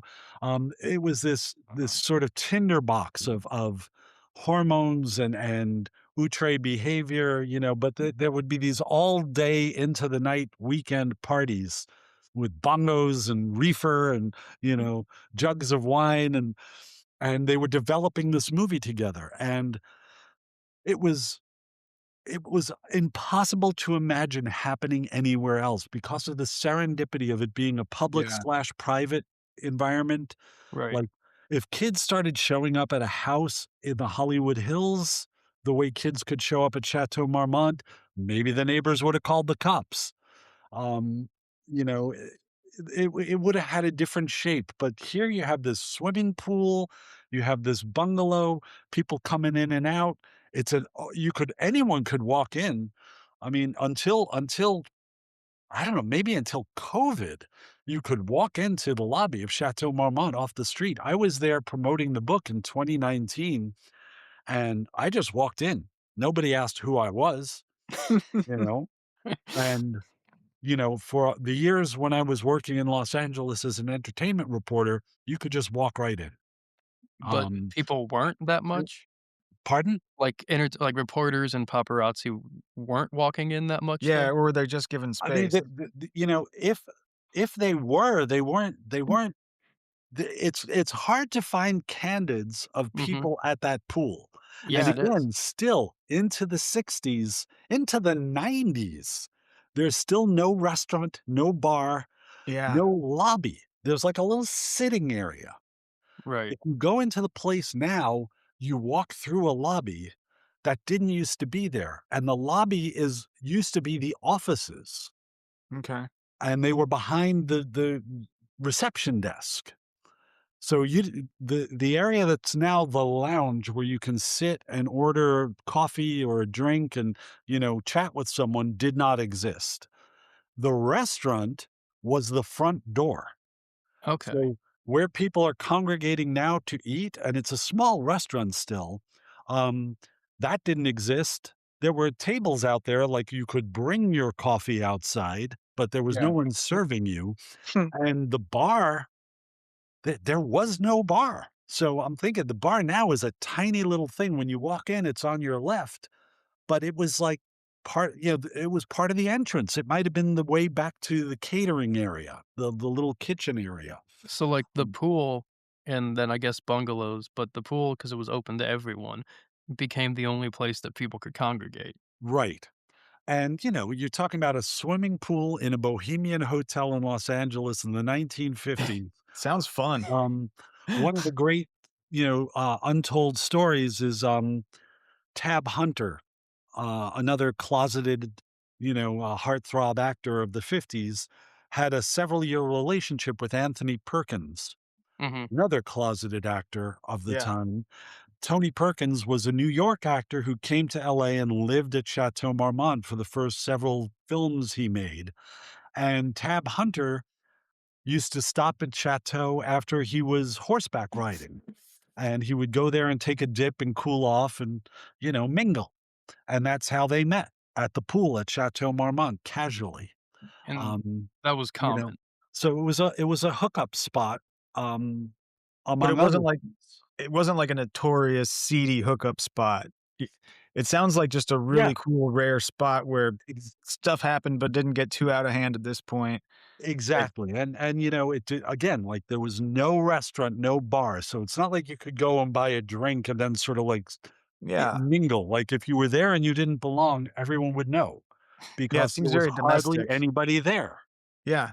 What a cool place. Well, I also Again, 63 rooms, if they're packed, what is that? Fewer than 200 guests. Yeah. for sure. Yeah. I also wanna point out that, Dennis Hopper originally had a bigger role in Rebel Without a Cause, um, and an issue came up with him and Nicholas Ray. Yeah, Oh, th because of they Natalie. were Okay. he want they were after the same girl and Nicholas Ray, it's like, You get a smaller But part? Nicholas Ray yeah. was 45 and Dennis Hopper was 18, so I don't know who's in the right. It took It's Dennis Hopper a probably not while to him. figure out, like, who he could piss off. Yeah, Hopper was a fan of that. He was really good at that. Yeah, Uh, he kinda stalked Natalie Wood. When she wasn't with him, he would, like, show up and he'd be, like, outside restaurants peering in through the windows. And the original, Yeah. yeah, he's a crazy person. Yeah. Vampira, Yeah. the actress, Yeah. Oh, I know. she, she said to him, "Dennis, stop being so San Diego." Oh, I mean, Stop being so sandy. so the scene around sunset by the time we get into, because I know by 65, 66 it's blown up, right? Yeah. Uh, we have the riots and all that, we'll get there in a second, but between 1960 and then, what happens? We have clubs that open that actually have, like, rock and roll that never happened before, right? So we have Pandora's Box, etcetera. Um, what went on that actually made that be the place now for kids, not just, like, Hollywood people? Yeah, Yeah. Yeah. when it was still sort of like you put on a tux and a gown to go out Right. into the '50s, early '60s, the entertainment on the Sunset Strip would be like the top tier. You would go and you'd see Sammy Davis Jr., you'd see Lena Horne, you'd see, you know, Miles Davis. Like the clubs there catered to adults, sophisticated nightlife Yeah. aficionados, but they started to have competition from Las Vegas Right. because Las Vegas gets overbuilt in the '50s. Like everyone wants a piece of this. So they built all these casinos along the strip and they don't have enough to lure people to keep the hotels filled. And one of the reasons that the Rat Pack Summit of 1960 that results in the film Ocean's 11 happens is because basically it's an ad for the Las Vegas Strip. Like, Pretty good come ad. here and It's a party. great ad. And it's like, these are the biggest entertainers: Sinatra, Dean Martin, Sammy Davis, Peter Right. Lawford, Joey Bishop as the MC. And, And it you looks know, great, And like, the place looks incredible in yeah, Yeah. and, 1960. this is when people wore evening wear to go into the casino. Women wore gloves and their finest jewelry, and it looked like the best party. It was Sin Well, City, It did. and they started booking the best acts to right. perform in Las Vegas, which meant that the strip hotels were not as pardon me, the Sunset Strip nightclubs were not as Right. frequently featuring the best They entertainers. didn't have the money to compete with Vegas, basically, Yeah, or because They just didn't. Vegas could throw huge money at people because the show was just a way to get people to lose their money in the casino. well, and, Right. like, my grandpa told me at one point that his last trip to Vegas was when they told him that his room key no longer got him in to see the show, you Uh, know? He was just like, "Oh, yeah, this is done. I'm done now," you know? Like I mean, inflation being Probably what did. it is, the world being what it is, and we're talking about something from 65 years ago, but I believe the highest price ticket to see the Rat Pack included dinner and drinks was like $13. right, Yeah. and now you get to see an impersonator for 500, Yeah, right? exactly. Um, but, Not as good. there was also some interest in leveling the Sunset Strip. Right, Okay. They wanted to put a freeway that would go from approximately Oh, the yeah. South Bay through where LAX is into the San Fernando Valley. and go, like, over the hills or Yeah, through the hills. and if you've ever been on La Cienega Mhm. going from Sunset to LAX, Yes. there's an area south of the Baldwin Hills where you still see oil derricks. I don't believe they're functioning any longer, but you see them there. And that feels like a freeway, Right. and that was the only portion of that freeway that got built in the '50s and '60s, Okay. but the intention was for it to come all the way through, and the area where Chateau Marmont and many of these nightclubs were would have been the Sunset Strip intersection with Right. that freeway. Like, Pandora's box was, like, in the way of the freeway. Yeah, pretty much, and they wanted to the vested interests, the property owners and developers wanted these businesses to die so they could buy them cheap and then level them and then, Alright. build shopping centers and new high-rise And hotels. they were still new businesses because it hadn't been that long that you had rock clubs Yeah, in that area, so we're talking, like, a year or 2 of these clubs existing, right? right. So because of all these factors, people the likes of Eddie Fisher and Sammy Davis Jr. were not appearing at these clubs anymore, but Right. there was this new type of entertainment. Rock and roll. You could get these bands. These bands would play for free. These bands would pay you Right. Yeah, because for they the Yeah. weren't that exposure. great yet. And suddenly the strip is filled with these. You could go from club to club to club to club from basically where Chateau Marmont is to the Roxy. Right. Every block there was some club. It might have just been a coffee house, so all ages. And that's not, Or like, super close, but for people that haven't been there, like, Chateau the Roxy isn't like a block, like, yeah, yeah, it's it's a like distance. yeah, it's a drive. Yeah. And it was filled and there were all these bands playing and some of them became famous. The Byrds, The Doors, Love, Right. Sonny and Cher performed. They were a house band at Ciro's for a little while, and kids would just pack the street because again, we're talking about young people with no money and they can't go into some of these places because they serve alcohol. And Right. after a certain hour, they become, 18 or 21 and older. And that's when the Sunset Strip riots happened. The business interests are like, "Fuck, this we wanted to tear this place down, and now it's got more customers than ever. Right. Oh, I know what we can do. Let's call those people at the county who we've been paying money to for years and get them to stamp this out." So they start Right. imposing a curfew on Yes. underage people on the Sunset Strip, and we're talking about white kids from the Valley and from, like, Downey and, like, working class Right. white boys and girls. Yeah. This Like wasn't regular like teenagers that yeah, are propped this up in wasn't a TV shows. wild scene, Yeah. this wasn't Bohemians, there were plenty of, lifestyle Like experimentalists in the Vito crowd. Politis and his dancers going Right. in and Yeah, out of the clubs, doing whatever they were doing. They were right, there, but they weren't the vast majority of the people. right, right, right. The people who were playing the music were probably all old enough to be in the clubs. but Yes. they started coming in, and this is 1966. In 1965, you had the Watts riots, Right, which which sparked off exploded the when city. the police killed a motorist in South Central LA, and you had a week of rioting all over Los Angeles. Very famously, the mamas and the papas in their rideshare car that they, took from the East Coast to Los Angeles, pulled in to Los Angeles during the Watts riots, and they thought that the smoke from the fires was smog. They Right. were like, "What?" None of them had ever been in California before. And Los Um, Angeles has a history as well of exploding periodically. yeah, yeah, Like the Zoot Suit riots, Watts riots, Sunset Strip, yeah, the they Rodney King riots. occasionally the whole city will just burn. Yeah, Right. There's that Joan Didion quote about, like, the truest image of itself is, the city on fire. right. Uh, and it's kinda true. Um, but you end up with all these kids, and the businessmen wanna get them out. Right, right, and the sheriffs had been the county sheriffs had taken a lot of abuse for not being proactive enough during the Watts riots. Right. So they were like, "Oh, here it is. Only a year later, we get to use all this new tactical gear we bought after last year's And riots, is Ed and all Parker these still new in charge? practices of breaking heads and this sort of thing."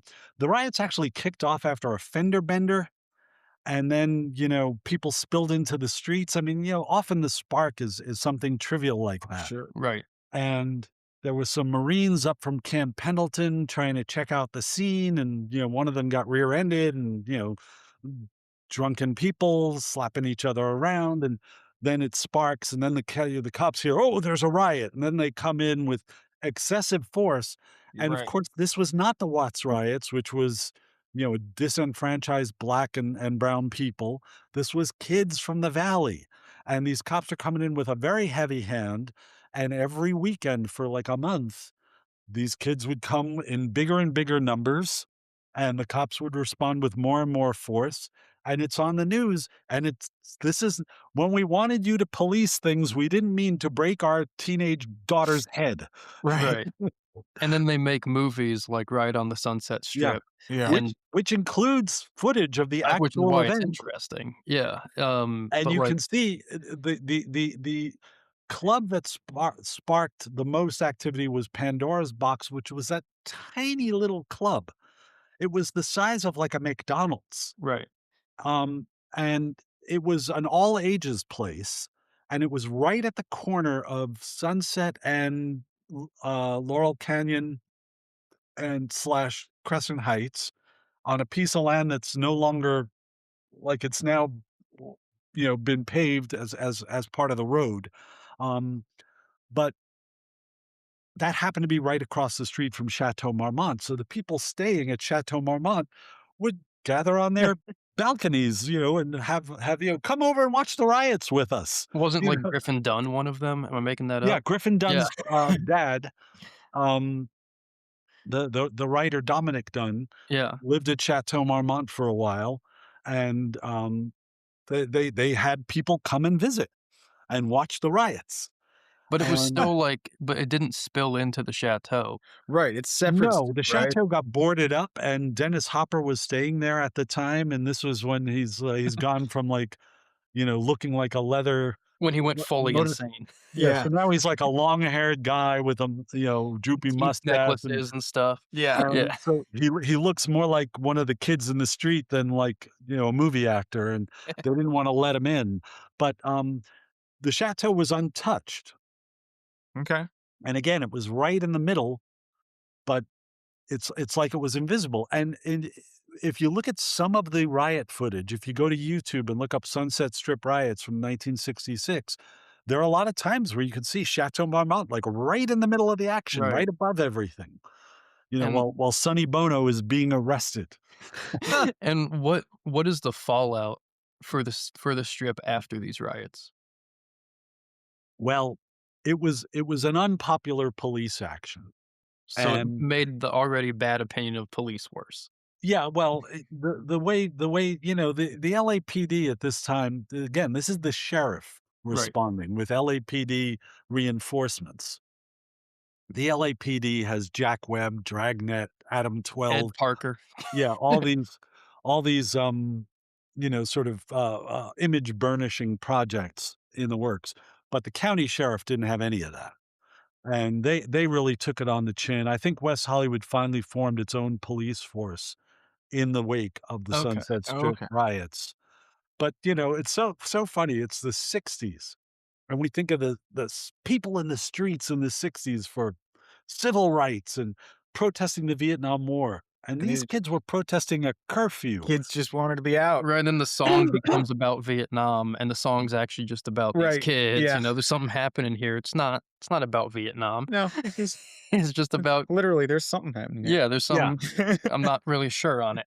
And my favorite image, I can't recall if this is in the book, I may not have used it, but I found an image of, like, kids with signs, Yeah. and one of the signs says, "Leave us alone."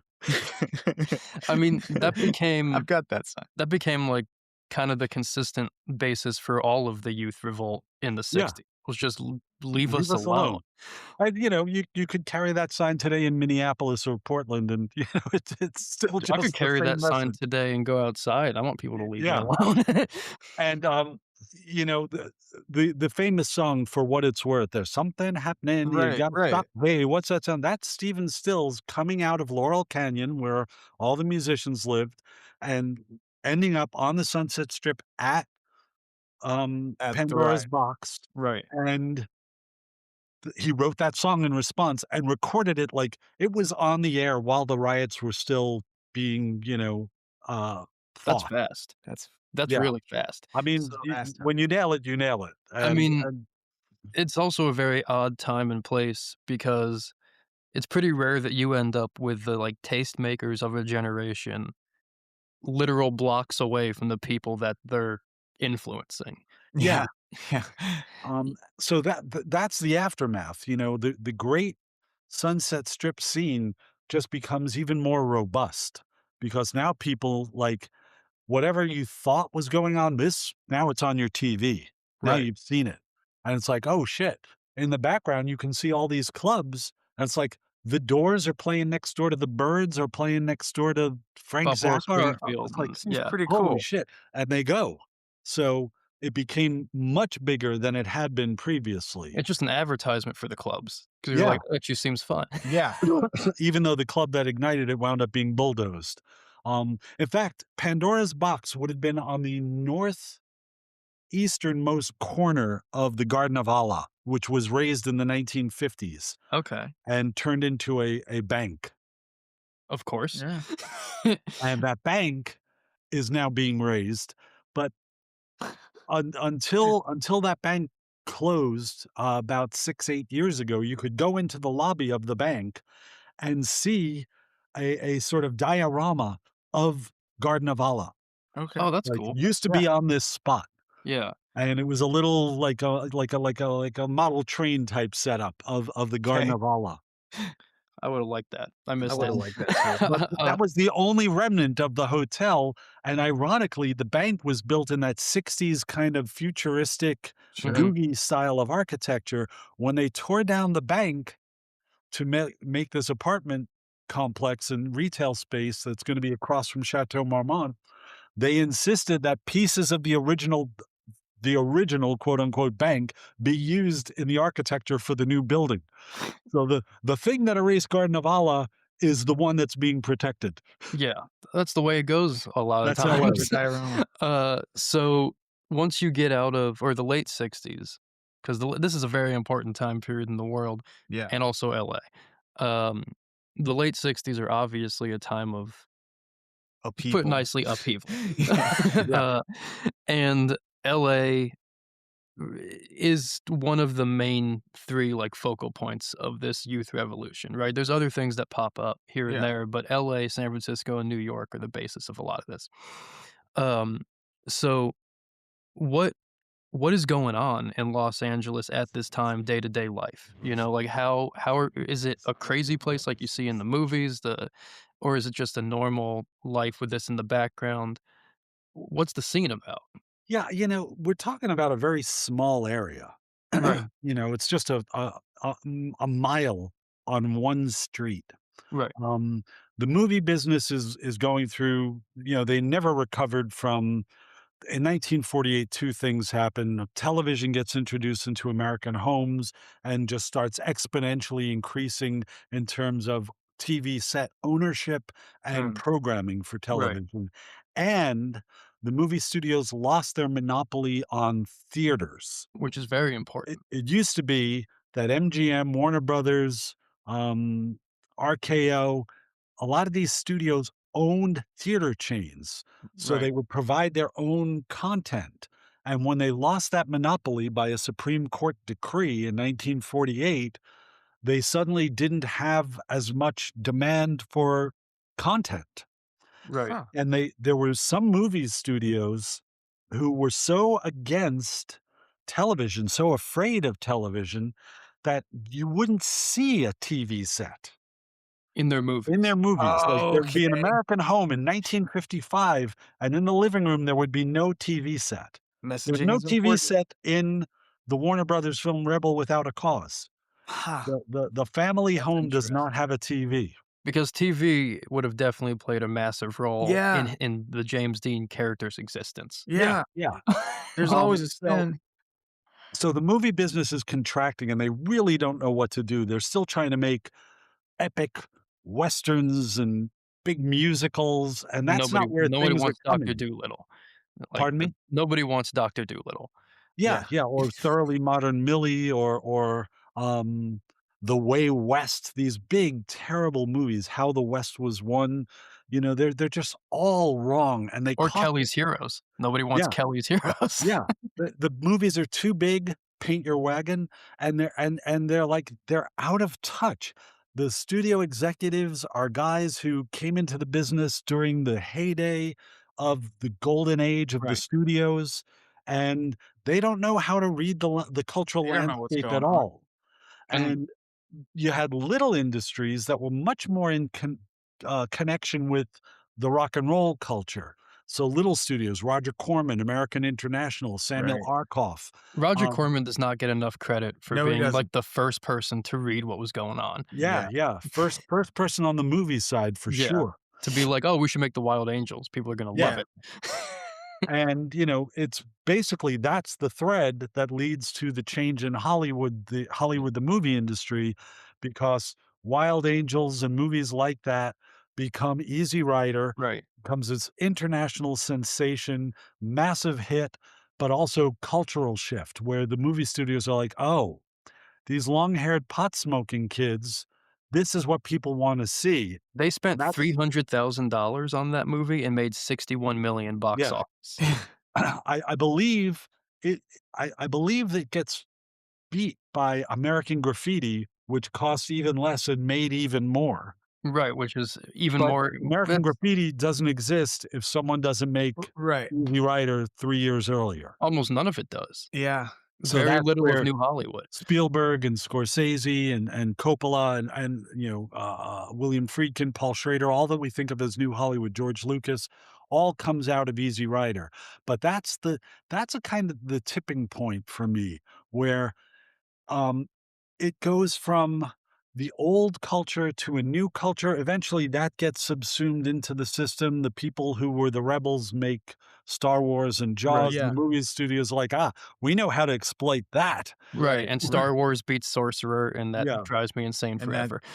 will always So, piss us off. that's the change that's going on. But the other thing that's happening is there's a music scene that's built in the hills. Right. The Laurel Yeah. Canyon music scene. So Crosby, Stills, Nash and Young, Joni Mitchell, the Eagles are sort of the super group that comes out of that eventually. But there's a culture happening right behind Chateau Marmont. You know, they use Chateau Marmont as like their rumpus room because you'd hook up with someone, you're already living with like in a kind of like open relationship up the hill, but you met someone at the club and you just want to spend a few hours. Well, Chateau Marmont's right there on your way home. Right. So, Or James Taylor can get off heroin there. yeah. So it's Yeah. like that. It goes from being a movie spot to a music spot because the musicians suddenly had access to money and they were on Right. the strip anyhow. And that's an interesting time for the Chateau because Erwin Bretower, the hero who built the pool and, Right. integrated the hotel, his wife died young, his second, maybe third wife, and he became uninterested. He started selling off his businesses, and he sells Chateau Marmont to an investment group who were basically holding on to it, hoping the change would happen and they could tear it down and build something next to the freeway. But that doesn't happen, and it gets kicked from one investment group to another for about 10 years. And no one's Um, updating it. yeah, and the hotel is becoming kind of a dump. Right. Um, Okay. I had a lot of issues. There was this, TV series a year or 3 ago about the making of The Godfather, Yes. and very briefly, there was a guy who was the principal owner of the chateau. He was a Texas oilman, and he moved into a bunch of properties, and he divorced his wife, and as part of the divorce, she managed the hotel for about 6 months, and she was hands off. She was part of like, she owned it on paper, she Mhm. did nothing to it, Okay. and she dated Al Ruddy, and I believe became Al Ruddy's second wife, and Al Ruddy is the film producer who made The Right. Godfather and Okay. Hogan's Heroes. I love that show. I just He wanna put made that on made record. The Mule, coming back to Clint Eastwood. He's actually older than Clint when they made The Mule. Um, and in that show, like, the deals for The Godfather are being cut at Chateau Marmont, and there's people being served drinks, and it's a swinging spot. Absolutely not the truth. Okay. Absolutely, and I'm sitting here there, goddamn, never mind that I wrote the book. I have a phone in my hand that has Google on it. Right. It's like it's a specific beef I have with anything that's set in Hollywood history, fictions, Marvelous Mrs. Maisel says, I'm going to prove in 30 seconds that this is wrong. God damn it. So you see this moment in that show, but it's not real. Um, in the mid 70s, a real estate developer out of Chicago named Ray Sokolov, for God's sakes, I've written a book about the guy, Solov. Um, it's just been a while since I've had to remember his name. Ray Sarlot. Okay. Ray Sarlot. He developed little tract homes all around the San Fernando Valley, which is, developing in the 60s, going from Right. orange groves to suburbs. And he got his hands on this thing, and I think he saw it as a teardown. He was going to put an apartment building there or condos or something. And his marriage broke up and he moved in. So that's All the right. classic story. The divorced guy, if you told anyone in the 50s, 60s, 70s you were staying at Chateau Marmont, they would say, I'm sorry to hear that. It's like, who's going to get the children, And it keeps and it alive. he was that guy, but he fell in love with it. Yeah. And he was like, you know what? This thing is teetering, but I'm a builder. Like this Right. guy he had started as a contractor and then he became a developer. So he could roll up his sleeves and fix things. And he started to do that. He started to repair the chateau Oh, gradually through the 70s into the early 80s. And okay. again, it was a cheap hotel. I turned up, I think I bought on eBay. It would be in my files now, but like I found like a guy staying there in the late 70s, early 80s. He was there for like a week. He had dry cleaning done. He had breakfast sent up to his room every morning. He had some long distance calls. And for a week, his bill was like $200. Awesome. It's just like he was living well, like Right. he was like, getting stuff, getting It'd be like getting the extras. 15K now to do Yeah. all that. Yeah. It'd be ridiculous. And so, it starts becoming popular, with another new little subculture of people from New York. Lorne Michaels, the Canadian television producer, Yes. used to stay at Chateau when he was writing for Phyllis Diller and Carol Burnett. Wow. And when he started Saturday Night Live, and his actors started getting offered movie parts, he said to them, "Go stay at Chateau Marmont." It wasn't like if you want to be seen, if you don't want to be seen. It Right. was like, I know a cheap, cool spot. And famously among that crew was John Belushi. And in Okay. 1982, John Belushi is staying there when he goes into a deep drug spiral and he dies. Right. And that becomes a very And big story and brings attention to the place. yeah, Ah, there it suddenly everyone on earth knows about this hotel. Right. And it okay. goes from this hidden secret that everyone in LA knows and nobody talks about to people want to stop and see the bungalow where John Belushi died. People want to Sure. stay in the bungalow where, It's that Rick morbid James and curiosity. Yeah. Jean-Michel Basquiat specifically asked to stay in the Belushi bungalow, Of course he did.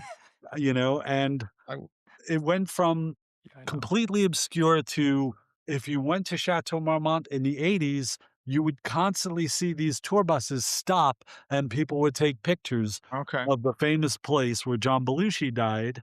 But it took the till the '80s for that to happen. Yeah. And That's then wild. I was mentioning this technology where you could search for the name Right. Chateau Marmont. It goes from a place to Chateau Marmont, comma, the Bohemian Hollywood Hotel where John Belushi died of an overdose. And you can't find the phrase Chateau Marmont without the phrase John Belushi for like 10 years. Jeez. And does that just, like, wreck the Yeah. classic way the hotel functioned? At this point, when Sarlat takes the hotel over in the mid '70s, and he owns it until the early '90s, making him the second longest tenured owner of the hotel, the longest at that time. It was what it was. I was working as an entertainment journalist in Hollywood in the late 1980s, and we knew John Belushi had died there, but it was still a place where you went, like, if you were going to interview Wim Wenders or Peter Greenaway or Okay. some Cool. European director or Japanese actor. They would often be at the chateau because it was still considered like the indie spot and Okay. the Yeah. bohemian spot. And again, it did not have a restaurant. You would have to, if you were going to meet someone at Chateau and have a lunch meeting, you would then have to go down to the strip to like a deli Right. or, a Yeah. diner. There was no place to eat there. You could interview people in the lobby, which was like a little sitting area, like you would see it, almost like at a rent-a-car place. There's just a couple of benches and a coffee table. There were some old sofas. There was still in the '80s no place to congregate, And it and it didn't was become a place where, like, tourists were booking. yeah, but even then they were like, oddball tourists. Right. Right. The only food you could buy was like the candy and soda machines in the parking in at the bottom of the stairs by the garage. Okay. And the pool was there, the bungalows were there, but like no one was hanging out. The guests of the hotel might be using the pool, but it wasn't a scene. It had been worn down. And in the '60s, other hotels had opened along the Sunset Strip. The Sunset Marquis, which is a Right. big rock and roll hotel, which was built like Chateau Marmont with bungalows and privacy, but had a huge swimming pool and a bar and a restaurant. Rock bands were welcome there. They were much bigger. If you were a rock band touring in the '60s, '70s, the Rolling Stones couldn't stay at Chateau Marmont. There They'd weren't take enough up rooms. Yeah, they'd take up Right. the whole place. Yeah. Yeah. Led Zeppelin stayed there on their first trip to Los Angeles. John Bonham did not drive a motorcycle through the lobby. You couldn't drive a motorcycle to the lobby. You'd have to do a 3-point turn just to turn the bike around. It wasn't that big a hotel. Whereas down the strip, just a couple hundred yards, the Standard, which used to That's be weird. the Riot House, the Hyatt Hotel, Mhm. there you could drive through the lobby. Sunset Marquis, very famously, there was even a more bohemian rock and roll hotel, the Tropicana, Right. which was down on Santa Monica Boulevard near the Troubadour folk club, Right. where so much of the '60s, singer-songwriters got their break, as opposed to Sunset Strip, which was more bands and dancing. Okay. Did So, it was still sort of like even to the '80s, out of the way, a little worn down. There are stories in my book of, famous people falling through the chairs in their room, or, David Mamet coming down with, wet in a bathrobe in his slippers with the handle of the shower coming to the front desk and says, "Fix this," you know? so, Um, like, the hair metal scene that took over Sunset for a long time, that didn't have, like, a boosting effect in general on the Chateau. no, and, a lot of those people were local already. Yeah, So they had their own spots, but, that makes Yeah. sense. the hotels that were friendliest to those bands and their fans were closer to the clubs. The Sunset Marquis and the Riot House Right.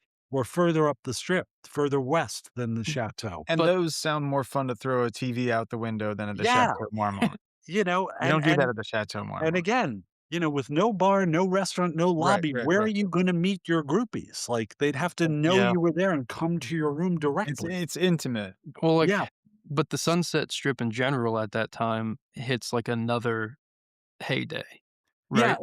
heyday/nadir, depending on how you wanna see it, because it Right, becomes so associated with a specific flavor of culture. right, It was no longer eclectic, and, you didn't know what you were gonna see. You knew exactly what you were gonna see. right. You were Guys with seeing long the hair. thrash bands from the valley. A lot of yeah, And that's spandex a and taste that perms.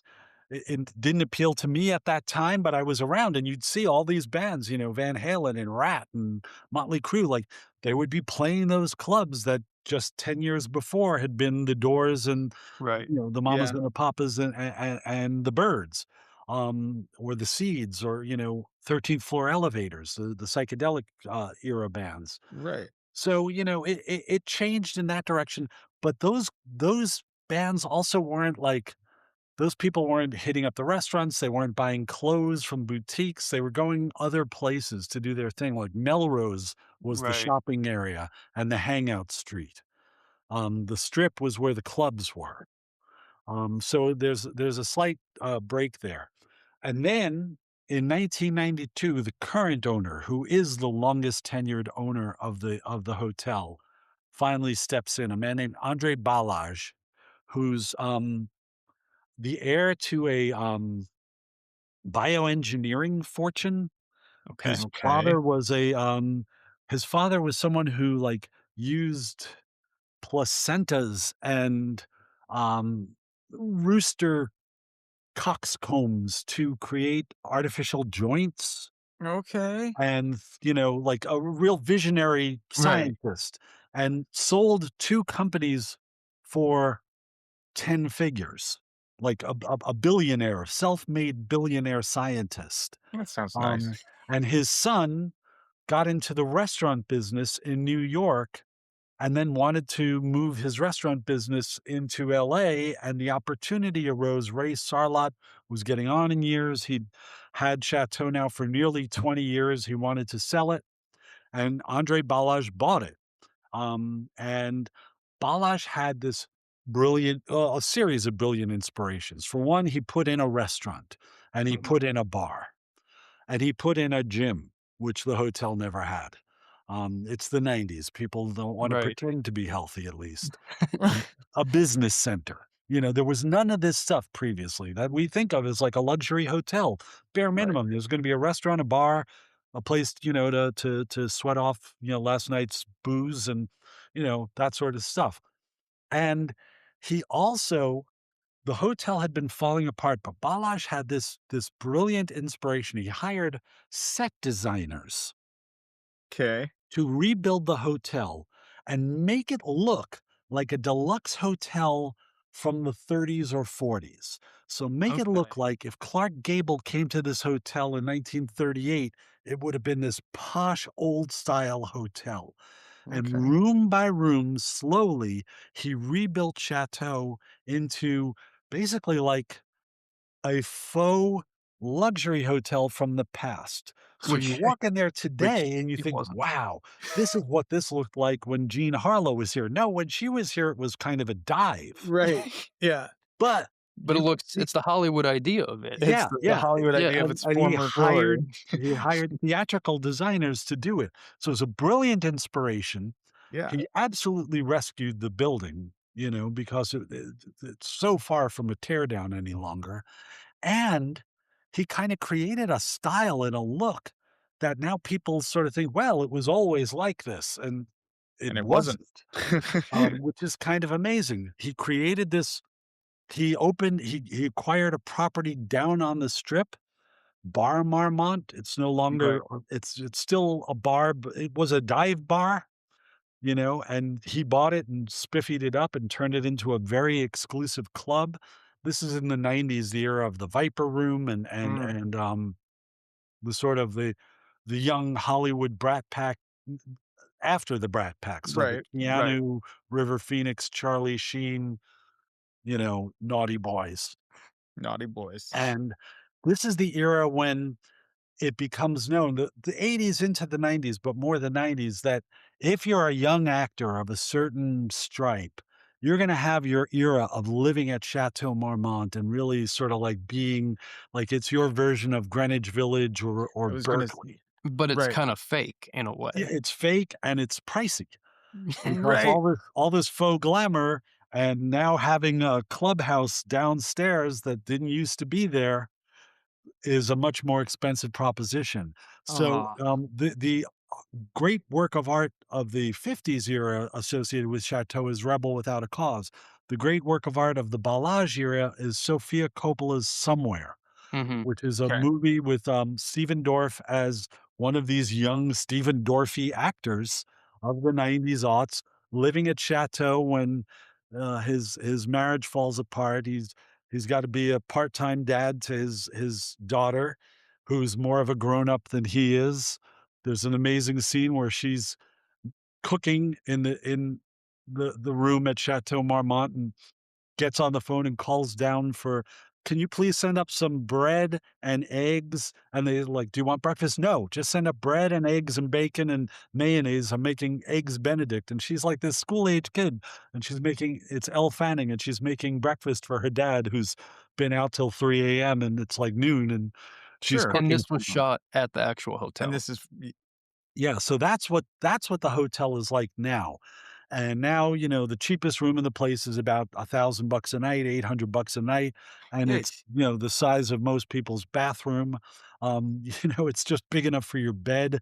There's a little cooking area, but all the rooms are outfitted like if you go to like Pottery Barn or Williams Sonoma Oh, and you look no. for like the retro style kitchenware, so you'll Yep. have a toaster that looks like an old-fashioned toaster, but it's actually like you can tell A Siri piece to of make crap you that toast, just yeah, yeah. Yeah.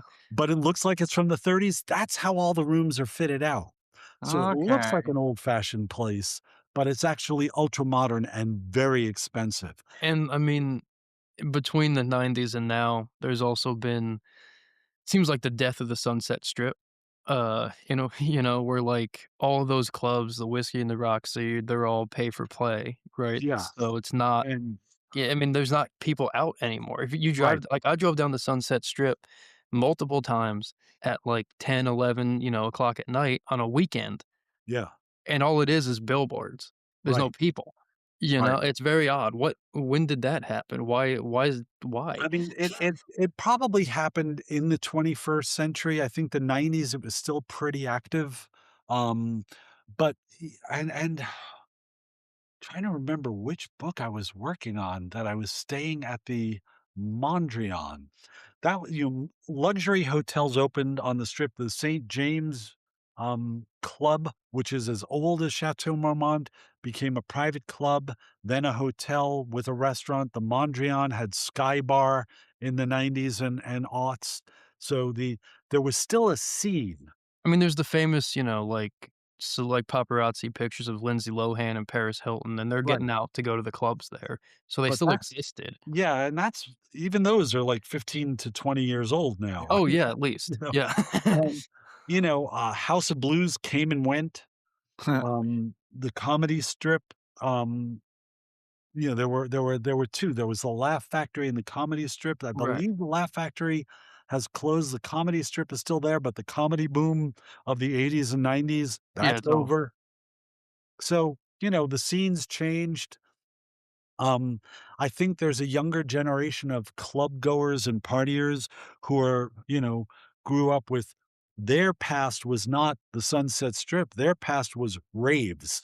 That's Right. what if they want to relive something, it's not when people went from nightclub to Sure. nightclub. Sure. It's Right. when they went to some warehouse or like an abandoned airfield and So partied for 2 days. is the nightlife or the scenes like this in LA now, are they down like past downtown by the train tracks or where is it?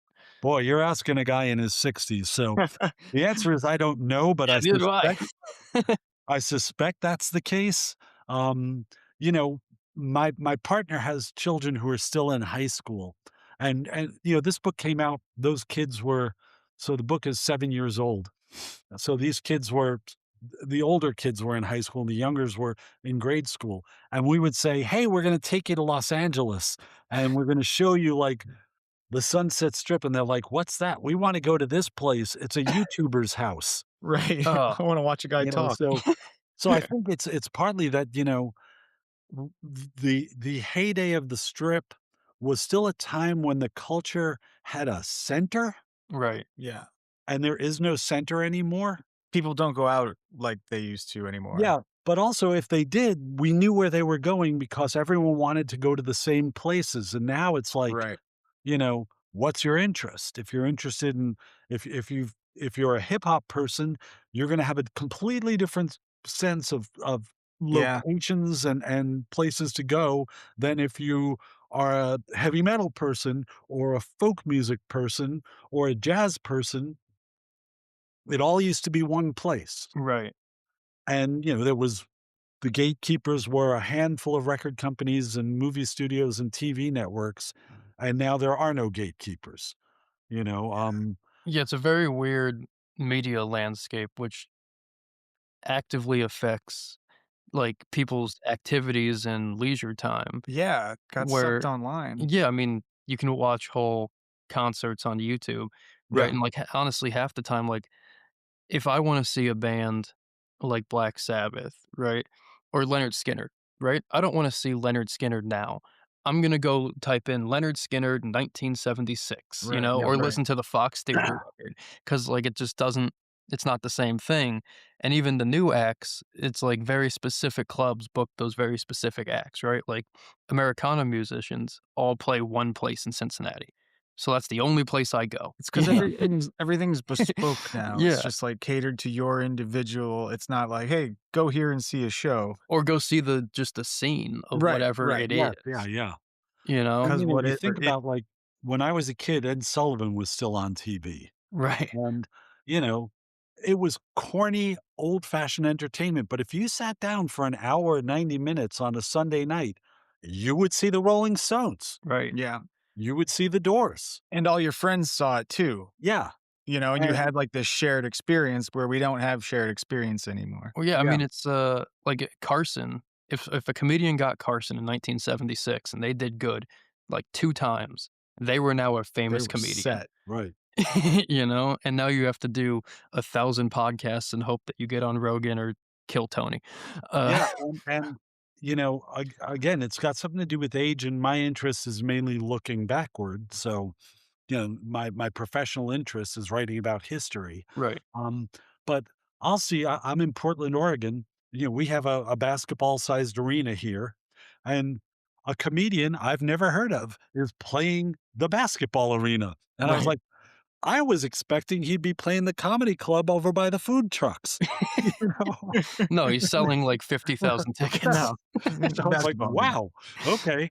So, again, it's like I don't consume the media where these people have Sure. blossomed, and, the media that I'm interested it amuses my daughter every now and then. She's 26 and is much more au courant than me, and every now and then, I don't know, one of the algorithms will give me something, and I start listening to it, and I'll say to my daughter, "We just had this conversation in the last 6 months." I was like, "So you've heard of this band Geese, right?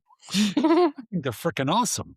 And, she's like, "I can't believe like, that's niche among my friends. Where did you even hear about it? And I was like, I don't know. This track showed up The on internet. like, my rock and roll mix when I was at the gym. And Oh, yeah. My dad'll do that. He had, like he was like, "You know Quaker City Nighthawks?" And I'm like, "How do you know Quaker City yeah, Nighthawks? Like, how'd that ever happen?" But I gotta bring up one thing, I'd regret it forever if I didn't. One of my favorite movies in the world is Myra Breckenridge. ah, It's wow, dog shit, it's a horrible movie, and I love it. yeah. Like, God bless you. You're the one. it's Yeah. I bought that book So recently from the bookstore across the street from our store, and the guy said, "Thank you. That's been here for 4 years." So, Uh, Myra Breckenridge is a novel by Gore Vidal. It's a satire of Hollywood, um, uh, uh, transsexual surgery, the decline of the decline of the old Hollywood that we were right, talking about earlier at the end of the '60s. And it was set Gore Vidal was one of the East Coast writers who would stay at Chateau Marmont when he was in Los Angeles Okay. writing Ben-Hur or, 6 or 9 other films that he wrote. And he was there when Paul Newman and Joanne Woodward were consummating their romance that became their marriage, because he and Joanne were like 3rd, 5th cousins, something like this, and they bearded for one another because Vidal was queer but not out. So he and his boyfriend and Paul and Joanne could be there, and they would tell the world that Gore and Joanne are right, engaged or engaged to be engaged, and Paul and this other guy know each other from Broadway, sure. and, you know, so they were throw people off the scent. And when Gore Vidal decided to write about the decline of Hollywood and the decline of the West, he set the novel at Right. Chateau Marmont. Okay. And in the in 69, 71 or so, when the film was made, it was shot at the old Chateau Marmont with Raquel Welch playing the transsexual character. Yeah. Rex Reed, the film critic, It is a goes, performer. "Rex Reed, you have a surgery. You look like Raquel Welch." Yeah, I mean, yeah, That's not quite believable. great surgeon, you know? And Cool. then, Mae West is in the movie, and it Oh, was it wow. was a troubled shoot, and Oh, it's a mess. it's a terrible movie. It's fascinating as a document, All but, right. it's a sort of like a legal document. If you read it once and you understand it, you're good.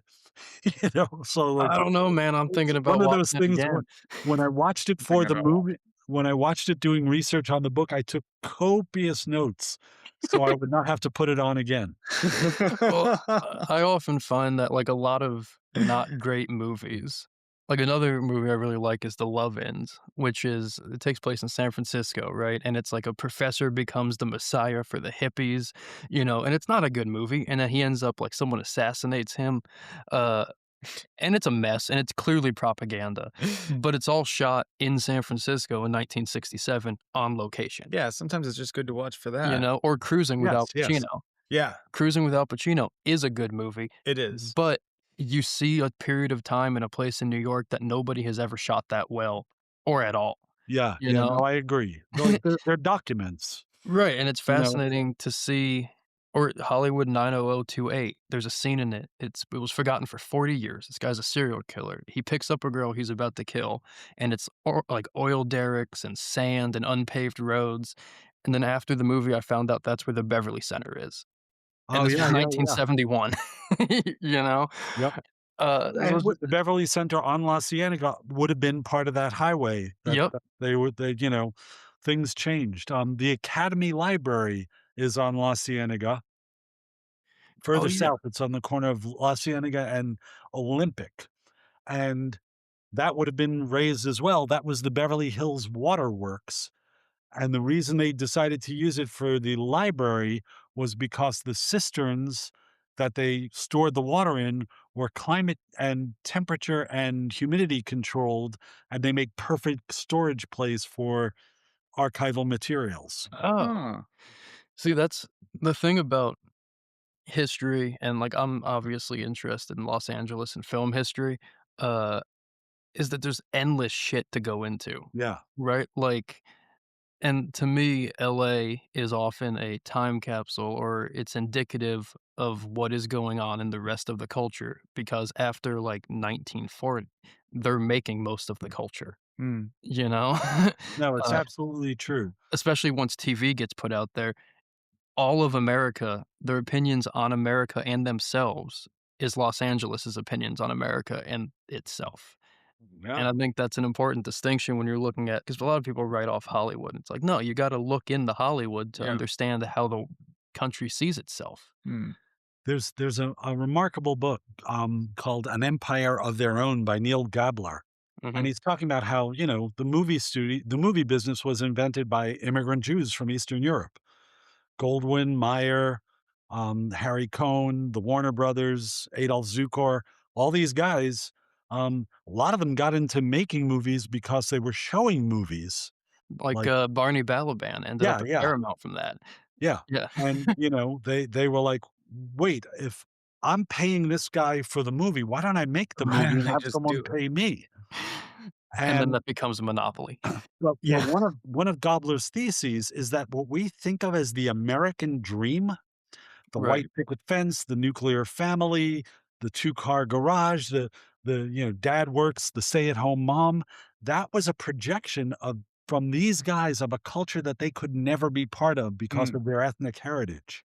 Right. They were so old world. They still had the smell of Ellis Island on them, but they had this dream. The Andy Hardy and the Father Knows Best Right, comes out right. of their mentality.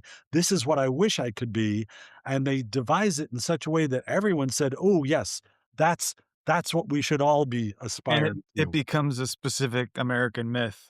Yeah, I and mean, it's the outsiders, with You win. their nose stuck to the bakery Right, window. right. well, The other thing, Beverly Center, that's where the exterior scenes of Eraserhead, a lot of them are shot there. really? Okay. Yeah, because Lynch was shooting in, like, 75, 74, 75, 76, actually Okay. as far back as Alright. 72, but, he was just up the hill in Beverly Hills, and he lived in the flats near what's now Beverly Center, and part of the industrial landscape that was there.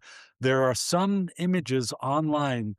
If you look for Lynch and Jack Nance going to find Eraserhead locations, they're talking Yeah. about how, "Oh, we can't see that anymore. That's now Beverly Center." I mean, I Huh. do like the Beverly Center, but that's, I'm excited about that book, Yeah, by I'm the way. excited to read your David Lynch book when Yeah, that comes out. it's the first one in a long time where, like I said, what writing about Clint Eastwood, I felt like I was playing a game of Operation. Sure. You just had to lift the thing out really carefully, and with David Lynch, it's just like everyone loves David Lynch. Yeah. Yeah, he's Oh, I'll give you a good movie story. So, 1992, Twin Peaks season 2 ends, and everyone who was crazy about Twin Peaks for the first season is so betrayed. Yeah. Like, it's clearly it's like it's sniffing its own farts. It's like so self-content and, this was the vibe. I'm not saying that this is my take on it, but, like, this was the vibe. Like, it went from the most talked about TV show to people like, "You still watch that?" in less than 18 months. Yeah. And the network kicked it around, it went from Thursday night to Tuesday night to Saturday night, and they canceled it. The only time I was ever in a room with David Lynch was when he and Mark Frost called a press conference to ask people to petition ABC to keep it and Oh, give it right. back the Thursday night slot. Um, and it finally dies, and people are like, "Oh, thank God." And then, like, 5 months later, here comes this film, Twin Peaks Fire Walk with Me. Yep. And it's not only are we done with this, but it's a prequel. And it's like far more shrill and overt and explicit and Twin Peaksy It's than so the much. series ever was on TV. Exactly. And it gets reviled. If you go back to the reviews of that, they're like, not only is this awful, but anyone involved in this should not be working again. David Lynch had quit smoking. and he started smoking again that summer. Oh. And that was the last time I saw Twin Peaks Fire Walk with Me was at a press screening in 1992. In this past December, it played at a tiny theater here in Portland, and Ray Wise and Cheryl Lee were in attendance. And my daughter, who's 26, huge David Lynch and Twin Peaks fan. It's Christmas week. We go to see it, $50 a pop. Jesus. And we sit down in the front row. This theater is so tiny, the second row is like a perfect seat. Okay. And this is the first time I have seen this film in 33 years. It's a fucking perfect movie. Yeah. There is nothing wrong with this movie, but the way that the lens we were looking at it through in 1992, nobody had anything good to say about this movie, and if they did, it was like, "You have drunk the Kool-Aid. You are so up your own ass that you don't even see how shit this is." And now I'm like, there's not a scene I would trim, there's not a scene I would change in any way. It's 2 hours and 20 minutes. Went by like that. I was like, I have never had such a 180 on a work of art in my life. Well, I mean, that's the way. I mean, time makes stuff better sometimes because you're no longer in the society viewing it for the first time. But Yeah, your perspective gets fresh. I couldn't handle. I knew Lynch was good, but I didn't like him for like a real long time. And my wife was like, "I love David Lynch," and I was like, "Yeah, I know he's good. I just don't get it." Uh, and we watched Mulholland Drive, and I saw it again. But the first time I saw it was in a college class, which is not the best place to Yeah. see Mulholland Drive. And the second time I was like, "Oh, yep. Yeah, no, that's good. Yeah. I get what's going on here now." Yeah. Sometimes it just takes a minute, I think, to click with him. Yeah, yeah. You have to be in the right frame of mind. And Yeah, also, I have such a fond memory. I saw Straight Story. I was, from 1987 to 2012, I was reviewing for someplace. I was the reviewer for the daily paper here in Portland, the Oregonian, from Sure. 1992 to 2012. But I had been reviewing prior to that for magazines. And I walked out of the Straight Story in 1999 and thought, wow, this is like, I can't believe it's the same guy. And it's like so sort of like it was like John Steinbeck. It was like so American and so simple and primal and so direct in the storytelling. And around that time, I was working on a book about London in the swinging 60s. right. And I was flying to London 2 or 3 times a year to do research and interviews. And I was on a plane, a nonstop flight from London to Seattle or Vancouver because there was no nonstop to Portland, so I'd have to change planes nearby and then hop on a little puddle jumper to get home. And I had all this I was coming back and I had all this material that I had gathered, and I had tapes. I used transcribed tapes on the airplane. It was a great use of that, like, 15 hours Sure. stuck in a cabin. And the Straight Story was on the TV in the back of the seat in front of me. And I didn't need to see it again. I had just seen it the year before, but I left it on and it just looped. And for 15 hours, this movie was playing in front of me. And every time I looked up, I didn't have the audio on. I was Yeah. just wasn't following the story. But whenever I looked up, there was an interesting frame.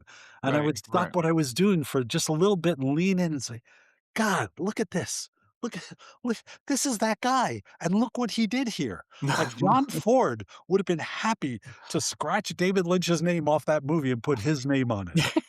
Well, I mean, movies, when they're done correctly, are the highest form of, like, every type of art. Yeah. Writing, photography, music, act, all of it. It's all in one. Perfect alchemy. Uh, and I mean, that's why I think we're so fascinated. But once you get into them, you become fascinated with it, even if they're not good, because you can always find something in it that's interesting.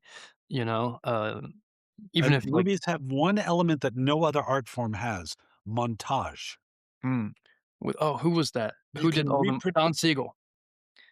you can reproduce Yeah, montage in other arts, but it's not the same experience. Like, Hmm. I'm always asked, "What's your favorite movie?" And I always say Chinatown because you can't be wrong. It's a great movie. It's You know, great.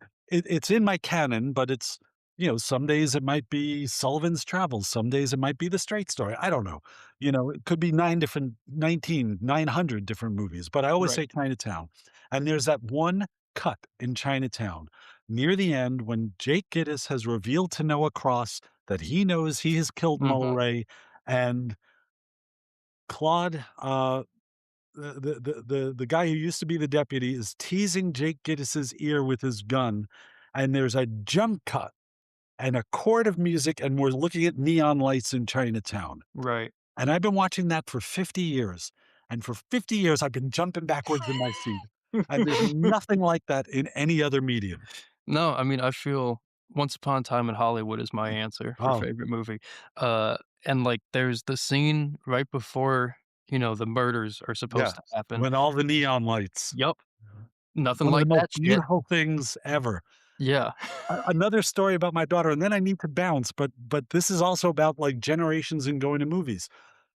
My daughter's a cinephile, and we had tickets to the preview screening here of Once Upon a Time in Hollywood, and as I'm watching the movie, with no knowledge of what it's about, it starts to dawn on me that these Uh-huh. storylines are gonna converge, and I've taken my high school age daughter to see Quentin Tarantino's version of the Charles Manson murders.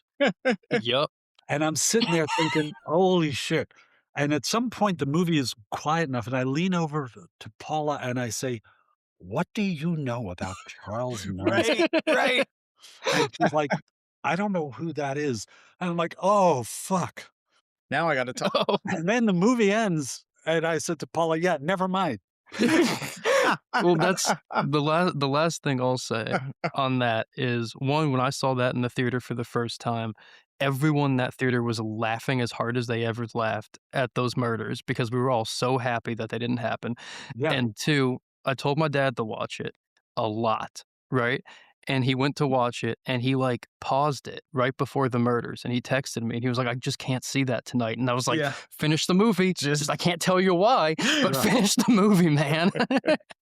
And takes then he like advantage. fast forwarded, but it's perfect. If you start a Yeah. work of art with Once Upon a Time, you can do whatever you want. Once Upon a Time in World War II, It doesn't. when Hitler dies at a movie house. It's stunning. It's an incredible film. But Yeah. thank you very much for your time. Oh, Yeah. absolutely. This is a lovely conversation going so many different places, and I really appreciate the knowledge and passion you guys bring to it. So, Oh, this is like all I think about. But well, be sure and share it when you get it, mounted and ready, and I'll blast it out on my socials and holler anytime. The next year I'm going to be pretty under the weather, underground right, producing Right. another book, but book will be out. What year is this? I'm figuring 26. late next year, like Okay. October of next year. Hey, we'll do it again. We'll talk about Yeah. Lynch. Yeah, Yeah. absolutely. Yeah, thank you. I'll send this All right. over to you. I Thanks, appreciate fellas. it. Have a good one. Great to You meet too. you. Be well. Thank you. Bye.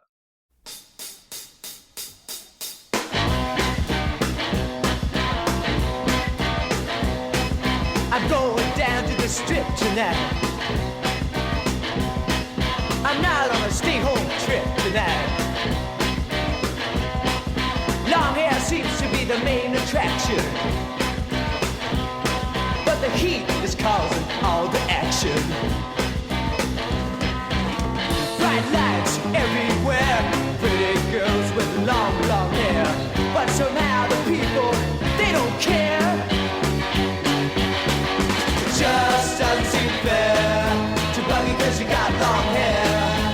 Even the parents are beginning to stare because of the siren on our streets that used to be neat,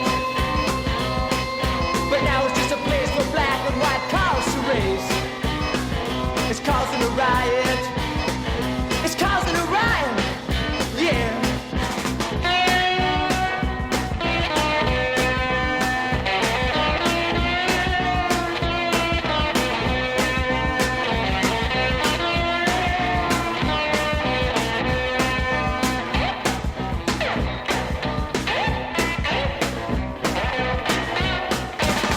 bright lights.